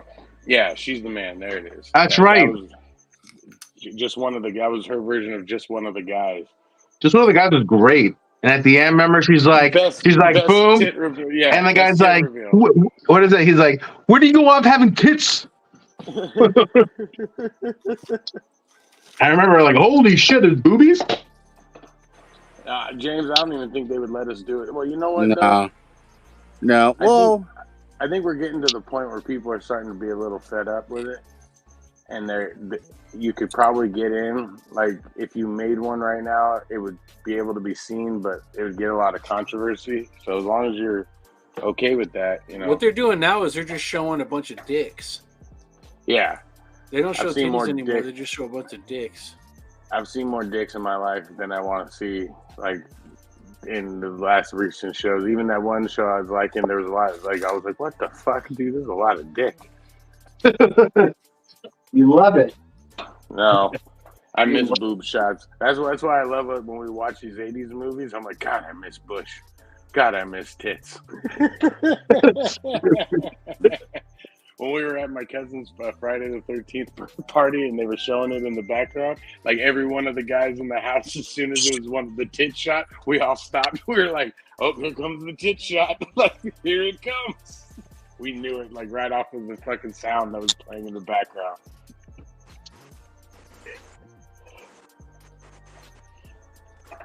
Yeah, the one I'm looking forward to the most that's coming out is the wrestling one, the Iron Claw, and Silent Night. That's the one I want to start.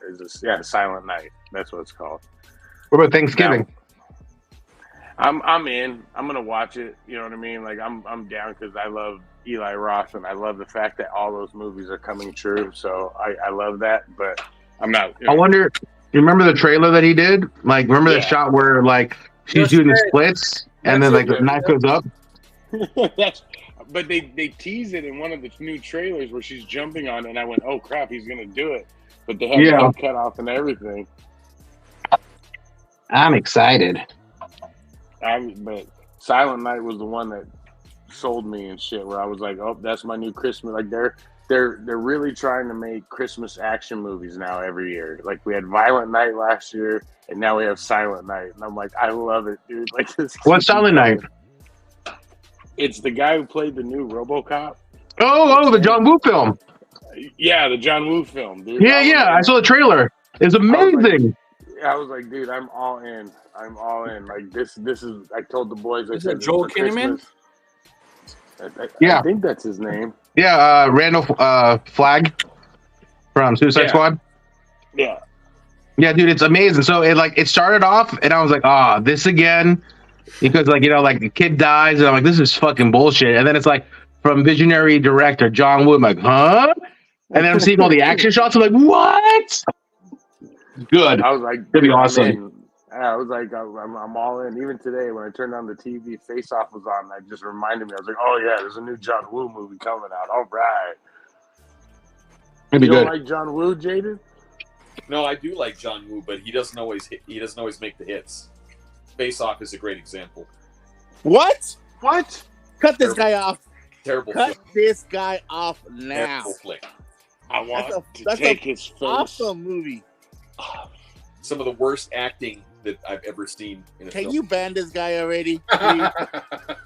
Dude, Please? Terrible. one of my I my went to see it- favorite I went- action scenes is in I that went to movie. see it in the movie theater and I regretted it. Oh my God! I don't know what you're talking about. Ban James now because he's talking about Yeah, my ban Mission James Impossible too. films. That's you, a you great don't talk film. about Mission Impossible like that. How dare you? No, James is right. We don't. The second one is terrible. Get both of you are banned. Can you Do mute you them, not please? do you not know that there's doves flying as he's the guy has his jaw broke. He's like, broke his jaw, and then he fucking kills him. He reveals that it's his buddy. That's one of the best. That's one of the best reveals as he's running, and then he like pulls the mask and he has the tape on it. No, that's great. As he's shooting his way out, and he jumps on the motorcycle, and it's the Limp Bizkit guitar. Yeah. I was in the movie theater hugging people like, oh shit. You have to admit that like that movie is like completely different than any of in the series, and that was the whole point, was going to be like one vision, like one different vision in each movie. I just want to remind our viewing audience that Fuzzy is a big fan of Rad and Gleaming the Cube, so that gives you context on his taste. So now everyone's going to go run out and see it. See what happens? You just promoted me again. I appreciate that, dude, because they know good film. Toilet. Can you mute this bastard over here, James Dunn? No, and for, All right. for the context for the audience, this faceless bro, he loves Rob Liefeld, so there's that. Hey, hey, he's awesome. All right, Disqualified. all right. The part I remember seeing in Mission Impossible 2, because I love Last of the Mohicans. That's one of my like top 20 favorite movies, right? Michael Mann's Last of the Mohicans. And one of my favorite scenes is where they're in the waterfall. That's what the movie. There's like a waterfall, and the guy, he's like, stay alive, no matter where you are, I'll find you. He jumps off and stuff like that. And there's literally a scene in Mission Impossible 2 where he fucking throws the bomb and it blows up, and he looks at her and quotes the line like word for word and does the same exact thing. It was like one of the first movies I was like, oh, they just straight blatantly stole that scene from that fucking movie, dude. Like, that was awesome. No, that's good. You said the Last of Us is it's on your top 20. Last of the Mohicans, oh yeah. I love that movie. Like, I love that movie. Like the music in that movie still pumps me up. Mute that guy, please. You guys have no taste, dude. I'm Please, telling mute that guy. Mogwai. Mogwai's a bad man. Ugh. Hey, 1, 2, and 3 was off the hook. No, 1 through like, what are we on? 10. 1 through 7 was great. 8 was on the borderline. 9 and 10, dude. Hey, Tokyo can't Drift defend. was badass. Oh yeah, no, I said that's part of it. I'll do it. Look. But when 9 and 10 came along, as soon as Paul Walker died, the franchise went in the toilet. I give everybody the opportunity to like whatever trash films they want. But if anybody is talking about Fast and Furious as peak cinema, you're just not a real person.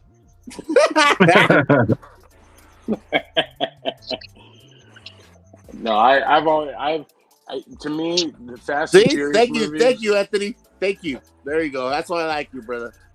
I think with the Fast and Furious movies, they always became like whatever was hot in action the year before or that year, like whatever like was hot, they had it in the movie. So like, there's the one where they're in the one with the plane. I think it's 6 or whatever.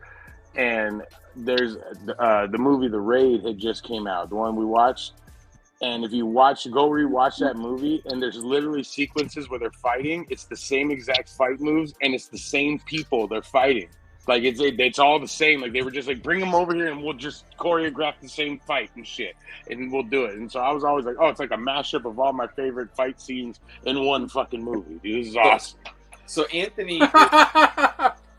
is correct that 5 is probably peak for the Fast and Furious series. But that series is a popcorn series. It's not serious in any way. It's not. Oh like, yeah, we're not saying it's a Godfather movie or anything like that. But it's a great summer flick, you know. And it usually goes above and beyond what you want it to be. That's why I always liked it. But again, like the last 2, I was like, Jesus Christ, dude! Like now they think I'm retarded. Like there's no way I could fucking swallow this garbage, dude. If you stayed in for that whole thing up to that point, you are retarded. That's just a fact. Hey, I have faith. They got you know that. They got you dead right. Oh no, they got me when they put Han back. Hey, and I was disappointed. That was 9. That's what I said. 9 and 10. I went, I'm fucking done. No one dies in this series. They make Josh, porgs for people like you. They make porgs Josh. for people like you. What? Hey, this is all family, all right? It's all family. That's right. Says the guy who wants to mute half the board.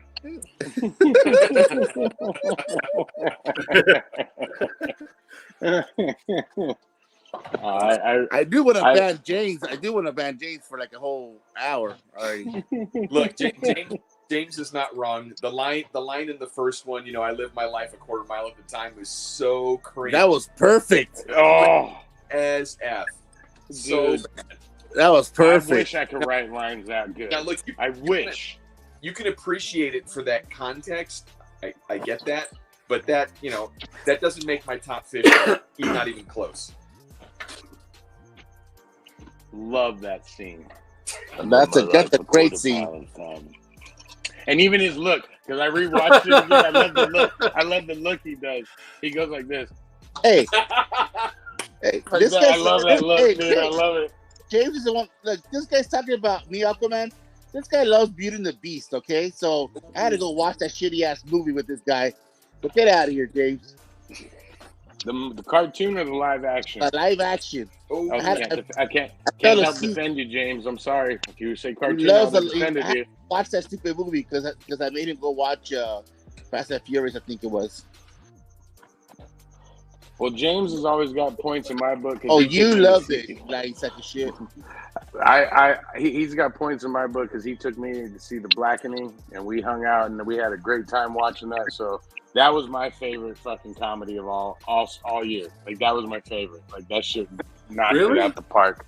I love that movie. I've watched it like 6 times already. I think that movie could have gone harder.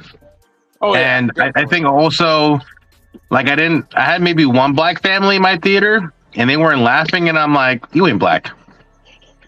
That's like I wish I had like a black I thought like with a black audience to laugh with me. James, I was like the only one laughing. I do. I was holding on to James like this throughout half the movie. I was like, oh shit, he said black.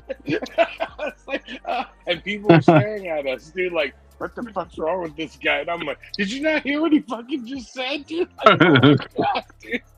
Yeah, I love that one. That one was my favorite like comedy I watched all year so far. Like, because there wasn't a lot of comedies. I haven't seen the Jennifer Lawrence one, so I can't talk shit on You that see one. It's on. Strays yet? That was pretty Which one? good, actually. It was funny. Jennifer Lawrence. Strays? No, it was funny. Oh shit! No, I like Strays. I thought that was. Oh, it funny was too, cute. but It was funny. I thought it was going to be funnier too. That was another one I thought would be a lot more funnier, but it was Yeah. funny. Like The Jennifer Lawrence one, I think, is on Netflix right now. It was Yeah, Josh, it was actually pretty good, man. It's pretty good. It's funny. I want to see watching that a one. movie with some broad that thinks that she was the first ever female action star. There is a way for actors to behave in such a way that you never want to watch them in film again, even if they're good. It's kind of the same thing with that human cantaloupe, Ryan Johnson. Everybody says like some of his other movies are great. I can't bear it after what he did, you know?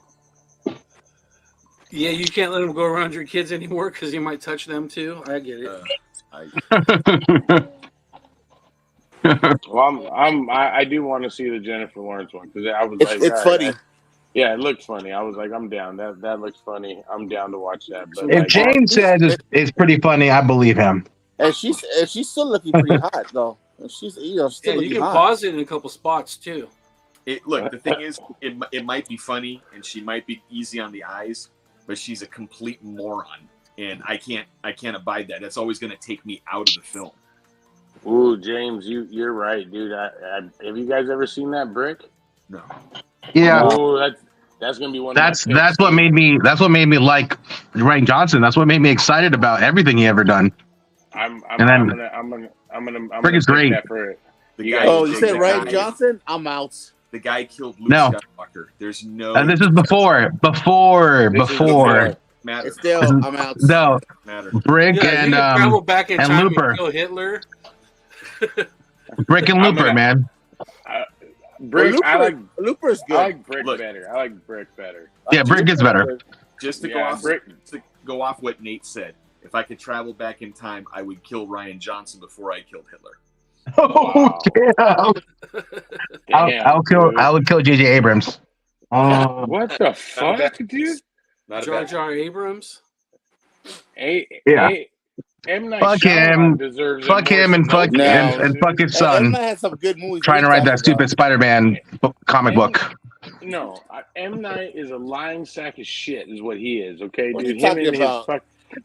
every preview tells you, "Oh, we're gonna watch this. Here it comes. This is what it gets." And then when you watch it, go, ha ha. Unbreakable was fucking badass. What are you Yeah. talking about? There's one movie. And Movie out of this fucking Unbreakable was catalog. There's badass. multiple movies. There's Sixth Sense, Sixth Sense was Unbreakable. badass, too. Split.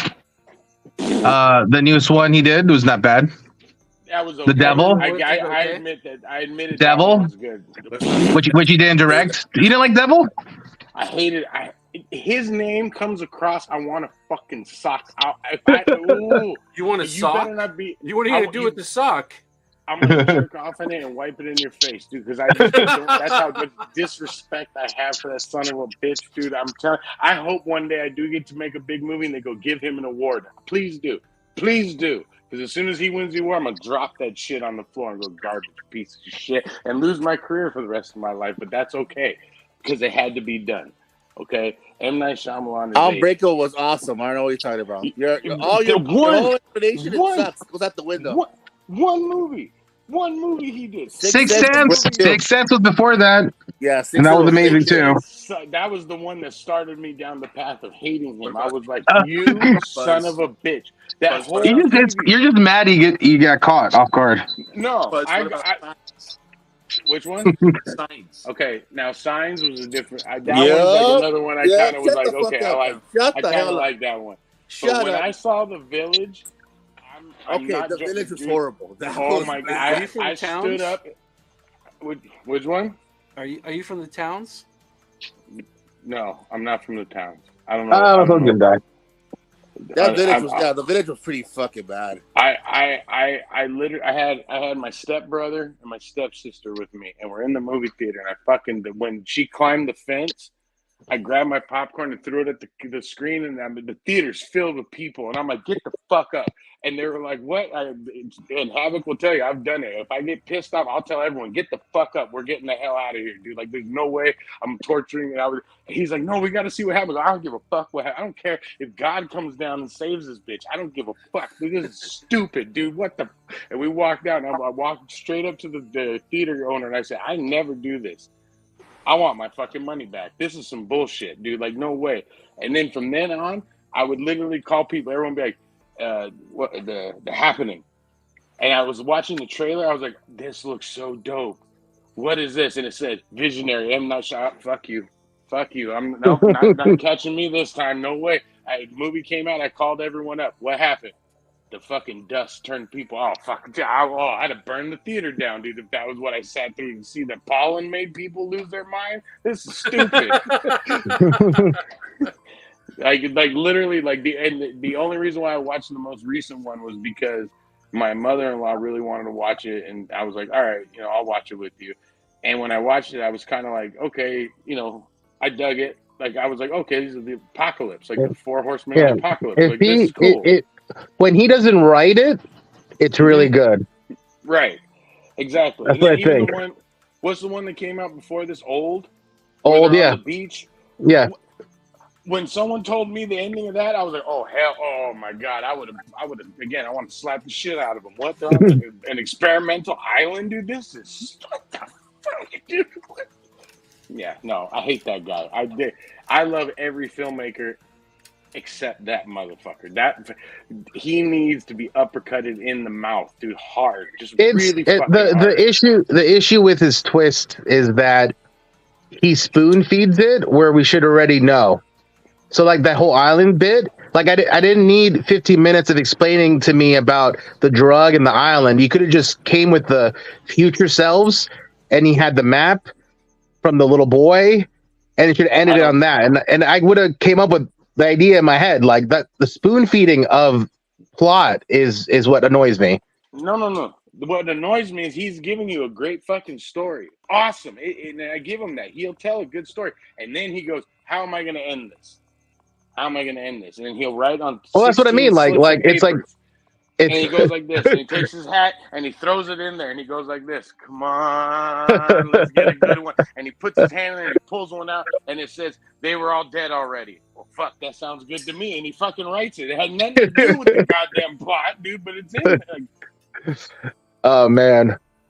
In Old, when he started looking at, like, everybody's, like, ailments, and the woman that had, like, osteoporosis, and she started getting all like all her bones are because she's getting older, and all her bones are just fucking like oh, it was crazy. It was good.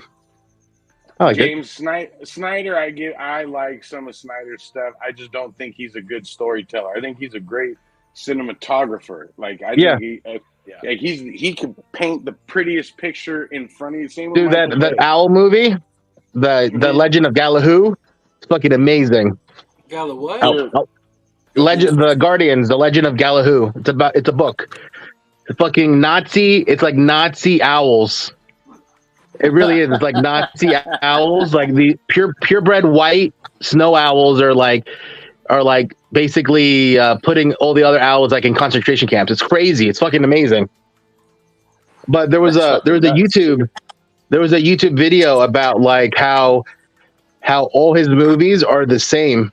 And he went through all the movies, and the whole motif of every single movie is the same fucking thing. And I think it's right.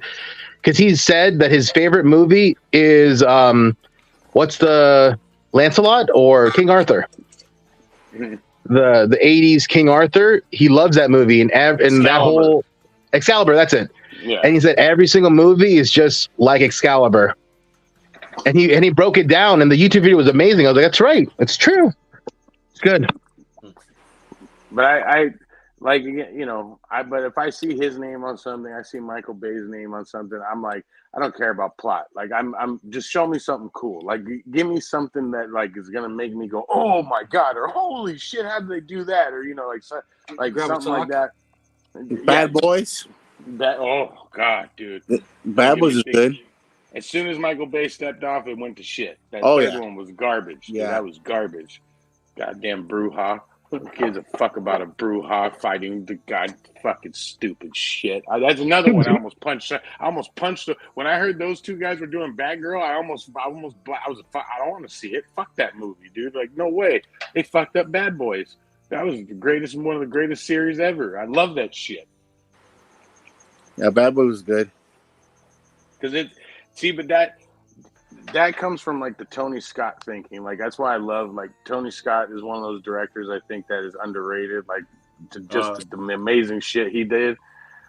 I mean, I know he went out and fucking the nutty way and stuff, but like he did an interview once, dude, and I always remember it. Like whenever I would take an idea, like whenever I'm writing an idea, especially if it's action, he goes. When they asked him to do Beverly, like he did Top Gun, it was crazy, and then they were like, "We want you to make Beverly Hills Cop 2," and he was like, "What the fuck?" Like he's like, "I don't know how to make this movie," and then it came to him. He goes like, "All I have to do Caliber. is," well, no, he says, "All I got to do is put Eddie Murphy in these crazy ass situations, turn the camera on, and just have him fucking react to it, and just and that's what they did is they just let him go nuts." And that's what they did with Bad Boys, too. They were like, all right, we're going to put these guys in these fucking crazy situations. Here's kind of what you have to say, but fucking go with it. And it's very natural, so it makes it fun. So you can go through those rides with them, and you're just like, oh, dude, I love these guys. Like, you watch the third Bad Boys, and it was like there was a script, there was a plot, and it was a shitty plot, and they were trying to go with it, and you're like, they didn't even let them go wild, like let them be them. They had their little one-liner jokes in there that you could tell was pre-written and stuff, and yeah, it was. Fuzzy was mad. That's another guy I want to punch, but there's two of them, so I'm afraid they could probably kick my ass. I'm gonna have to disagree with James. I think Sucker Punch is a fantastic film, but I think we did a review of that, so if you want to see that, you can go back and watch the review. Sucker Punch, I wasn't a fan of that much. I liked the way it looked. I thought it was fucking a beautiful fucking. I liked the way it looked yeah. at the time, It's but so eventually beautiful. that sepia tone that they were doing kind of dates the era. It still looks good if you watch it. It still looks beautiful. Like my Snyder movie is always fucking. I love Superman. I know you guys hate it, but I love Superman. And fucking man, I love Man of Steel. I love Man of Steel. It's a shit. Yeah, I love. I know, and I love Man of Steel, and I'll defend that till the day I die. It's why the DC universe never got any real traction because they fucked up Superman. They got him wrong. What are you talking about? That was Superman, modern so good. Superman. Yeah, it was good. No, it's not a modern Superman. It was a Man of. It was called Man of Steel for a reason. It's a Man of Steel. It wasn't Superman. That was Superman right there. He was not Superman. No. I was In our very time. happy No. with it. Born and raised with Superman's what? With Christopher fucking Reeves, man. Watchmen was good. Kevin Costner's fucking. Don't save me! I'm gonna go kill myself in a fucking tornado. What the fuck? That was his dad. That was him. Look, okay, I agree with that. I agree with that scene because it didn't have the potency of fucking, of him having a heart attack. The one thing that Superman can't fucking control. Like I agree with that one scene. But the other scene that everyone argues about that I defend to this day is the scene where he's talking to him about saving the kid, and everyone's like, "Oh," I go, that is I think one of the most truest scenes ever of a father that doesn't know what he's doing. Like he doesn't know because he wasn't even planning on being a father. The idea of that, like, I'm adopted. Like I've had that conversation that everyone says that he wouldn't have had in the car. I've had that conversation. You know what I mean? In the car, every adopted kid goes through that. So that's why it hit home to me. Like, so I was like, dude, this is very true. What it would be like. So I mean, but again, that's just me. That's just the Fuzz. The thing is, Fuzz, is that they stole Superman's moral center. They placed placed his morality in, his dad places it in finding a relationship with a woman. That's crazy. Superman's morality wasn't ever based on that. He was raised with, good traditional old Kansas values, and they fucking jacked that like so hard in those movies. They just didn't emphasize it. He was supposed to be the ideal like American boy. Yeah. Like he would help anybody, regardless Right. if you were what color of the skin, what creed you were, it doesn't matter. He would help you out. And when he got pissed off out of that whatever the trucker, and he threw his truck like a little fucking baby, remember? Like that's not Superman. Superman would not do that. Yeah, he roamed. Even roamed when they the earth said for what years truth, as- justice, and whatever, Yeah. th- he, th- he ended up roaming the earth for a few years as like super bum, you know. With his beard and- Hey, he wanted Super to check out the world, not just be in Kansas. You know, Yeah, he wants he to was be in Kansas. he was just Nobody checking here things wants to out. live in Kansas. Get out of here. Listen, I enjoyed it, and he gave me a Superman that fight scenes that were amazing. Sure. You know what I mean? Like No, yeah. that was I was No, like, oh my God. Henry Cavill as an actor, holy shit! In Mission Impossible, when he fucking did his cuffs, like he's amazing. Yeah. He's gorgeous to look at. He has the bathroom look, but scene. that movie sucked. Man of Steel You know sucks. I want all of you mute. Nope. All of you mute. Iggy. Me and Havoc can only talk the rest of the show because we only have one with good taste in film. Which one? Hey, Nick, which one was that movie with that he comes out as a spy? He's the American spy, and then the other one's a Russian spy. The Russian, yes. The Man from Uncle. The Man from Uncle. Oh, that movie was fucking incredible. Like Yeah. I've said it before. I wish it was a I part would two on watch that him movie. as James Bond. I'd watch him as he's got that new one coming out where he's kind of playing the same character that looks good. Oh, he's Man the from one Uncle, the one where Argyle from Yeah. from Matthew Vaughn, where it's about like a writer's, and she's writing the book, and he's Yeah. like the fake version of the book. Yeah, no, it looks really good. No, Yeah, but that I'm was saying good. Argyle, isn't he still in a limo underneath the Nakatomi Plaza? what? No, he got out. He gave McClane a ride home. Yeah, if no one's watched the Man of Uncle, or what is it called? Man of Uncle? Man from Uncle. Man of Uncle. Man from yeah. Uncle. You need to watch that movie because that movie is great. And I'm sad that they're not making a part two because that was a great movie. Yeah, that was Because the other lead actor, the blonde, remember, he likes to eat people. Remember, eat women. Who doesn't? not the way you and I like to. Okay. the try to fry up and eat, kind of. Yeah, no. Remember? I like anything that has like even Hobbs and Shaw, right? Like as silly as that was, the banter. That was pretty bad though. That was a pretty Right. bad movie. But the banter between Dwayne and Jason Statham is fucking amazing. Like I love that banter between the two of them of just talking shit about who's gonna kick whose ass throughout half the movie. You know what I mean? Like I'm gonna fucking do this, and they just come up with great. I'm like, all right, here's my No, money. like, I Go. can't. I'll I'm take sorry. it. I can't go with you on this one, Nick. I'm sorry. You're by That's yourself okay. on That's this one. okay. I'll be by myself. I'm a proud ass man. You're not by yourself. Liz is a big fan of that stuff too. I like that. Hey, Nick, I like that movie Nobody's too. Perfect, right? Oh, Iggy. I like that movie too. That was my first Fast and the Furious type movie that I saw in the theater. Oh. Well, the good news is that it only got better from there, right? Yeah.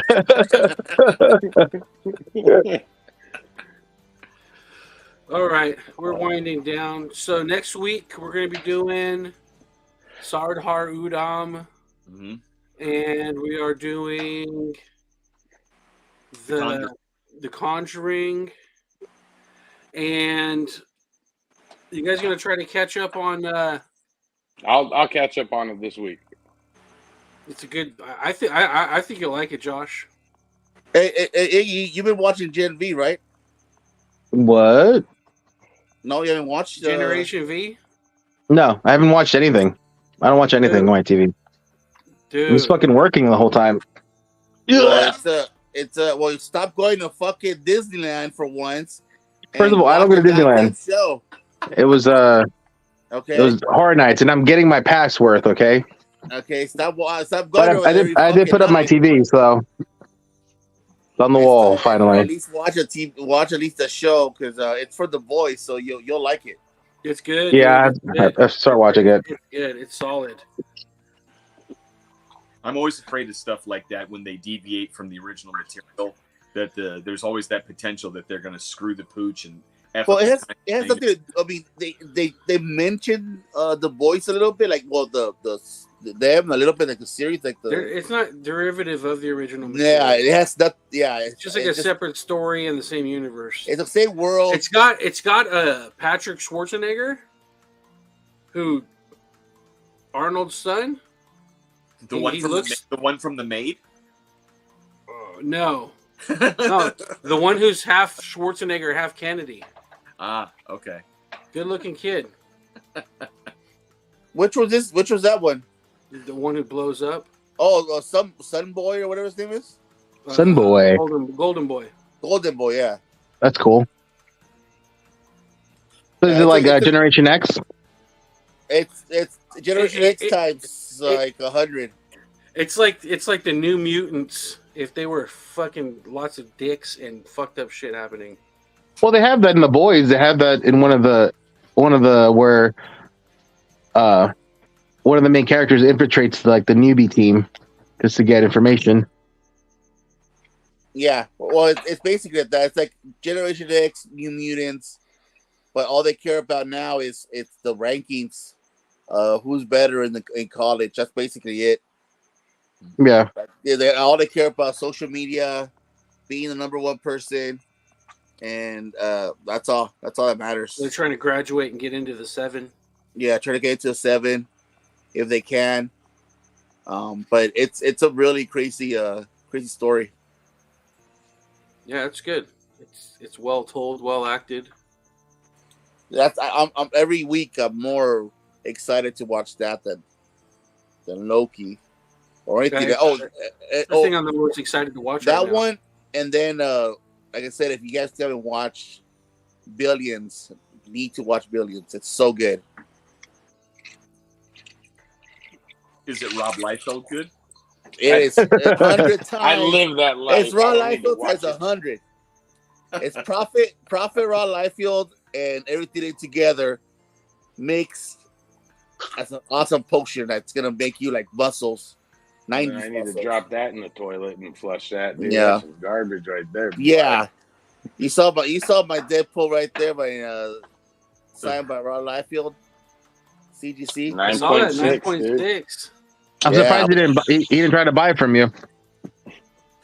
Huh? So I'm surprised he didn't try to buy it from you. I didn't bring it to New York, but okay. That's mine. I've had that book for a long time. So it's my baby right there. All right, well, let's wrap it up. Havoc. Let's see, real quick. Still down for the last episode. It was dope. It was good. It's a good show. Havoc, thanks for coming out. Iggy. 4 years, man. I've been trying to get your ass out here for 4 years. Glad you're making Hey, I have once everything gets calmed down, I'll send you some modern reviews we can post up. Cool. Yeah. Hey, you can show up next Monday again and hang out with us. Oh, is it every Monday? Yeah. Yeah, we do Monday nights from 9 to 11. Well, I will carve in that time, sir. Yeah, good. We'll talk about Five Nights at Freddy. We'll see what's up. Yeah. All right, y'all. Thank you. Jaded, Fuzzy, as always. Fuzzy, adios. All right, ladies and gentlemen, thank you for watching as always. Don't forget, don't listen to Havoc's opinions about movies because they're always garbage. And then, Jaded is always jaded. So don't worry about him and his rad references because everyone should be checking that out. And don't forget, ladies and gentlemen, to check all these lovely gentlemen on Instagram, on TikTok, on all the good platforms. And most of all, don't forget to have that love, that peace, and that Popeyes grease. We are out, ladies and gentlemen. Peace. Good night, everybody.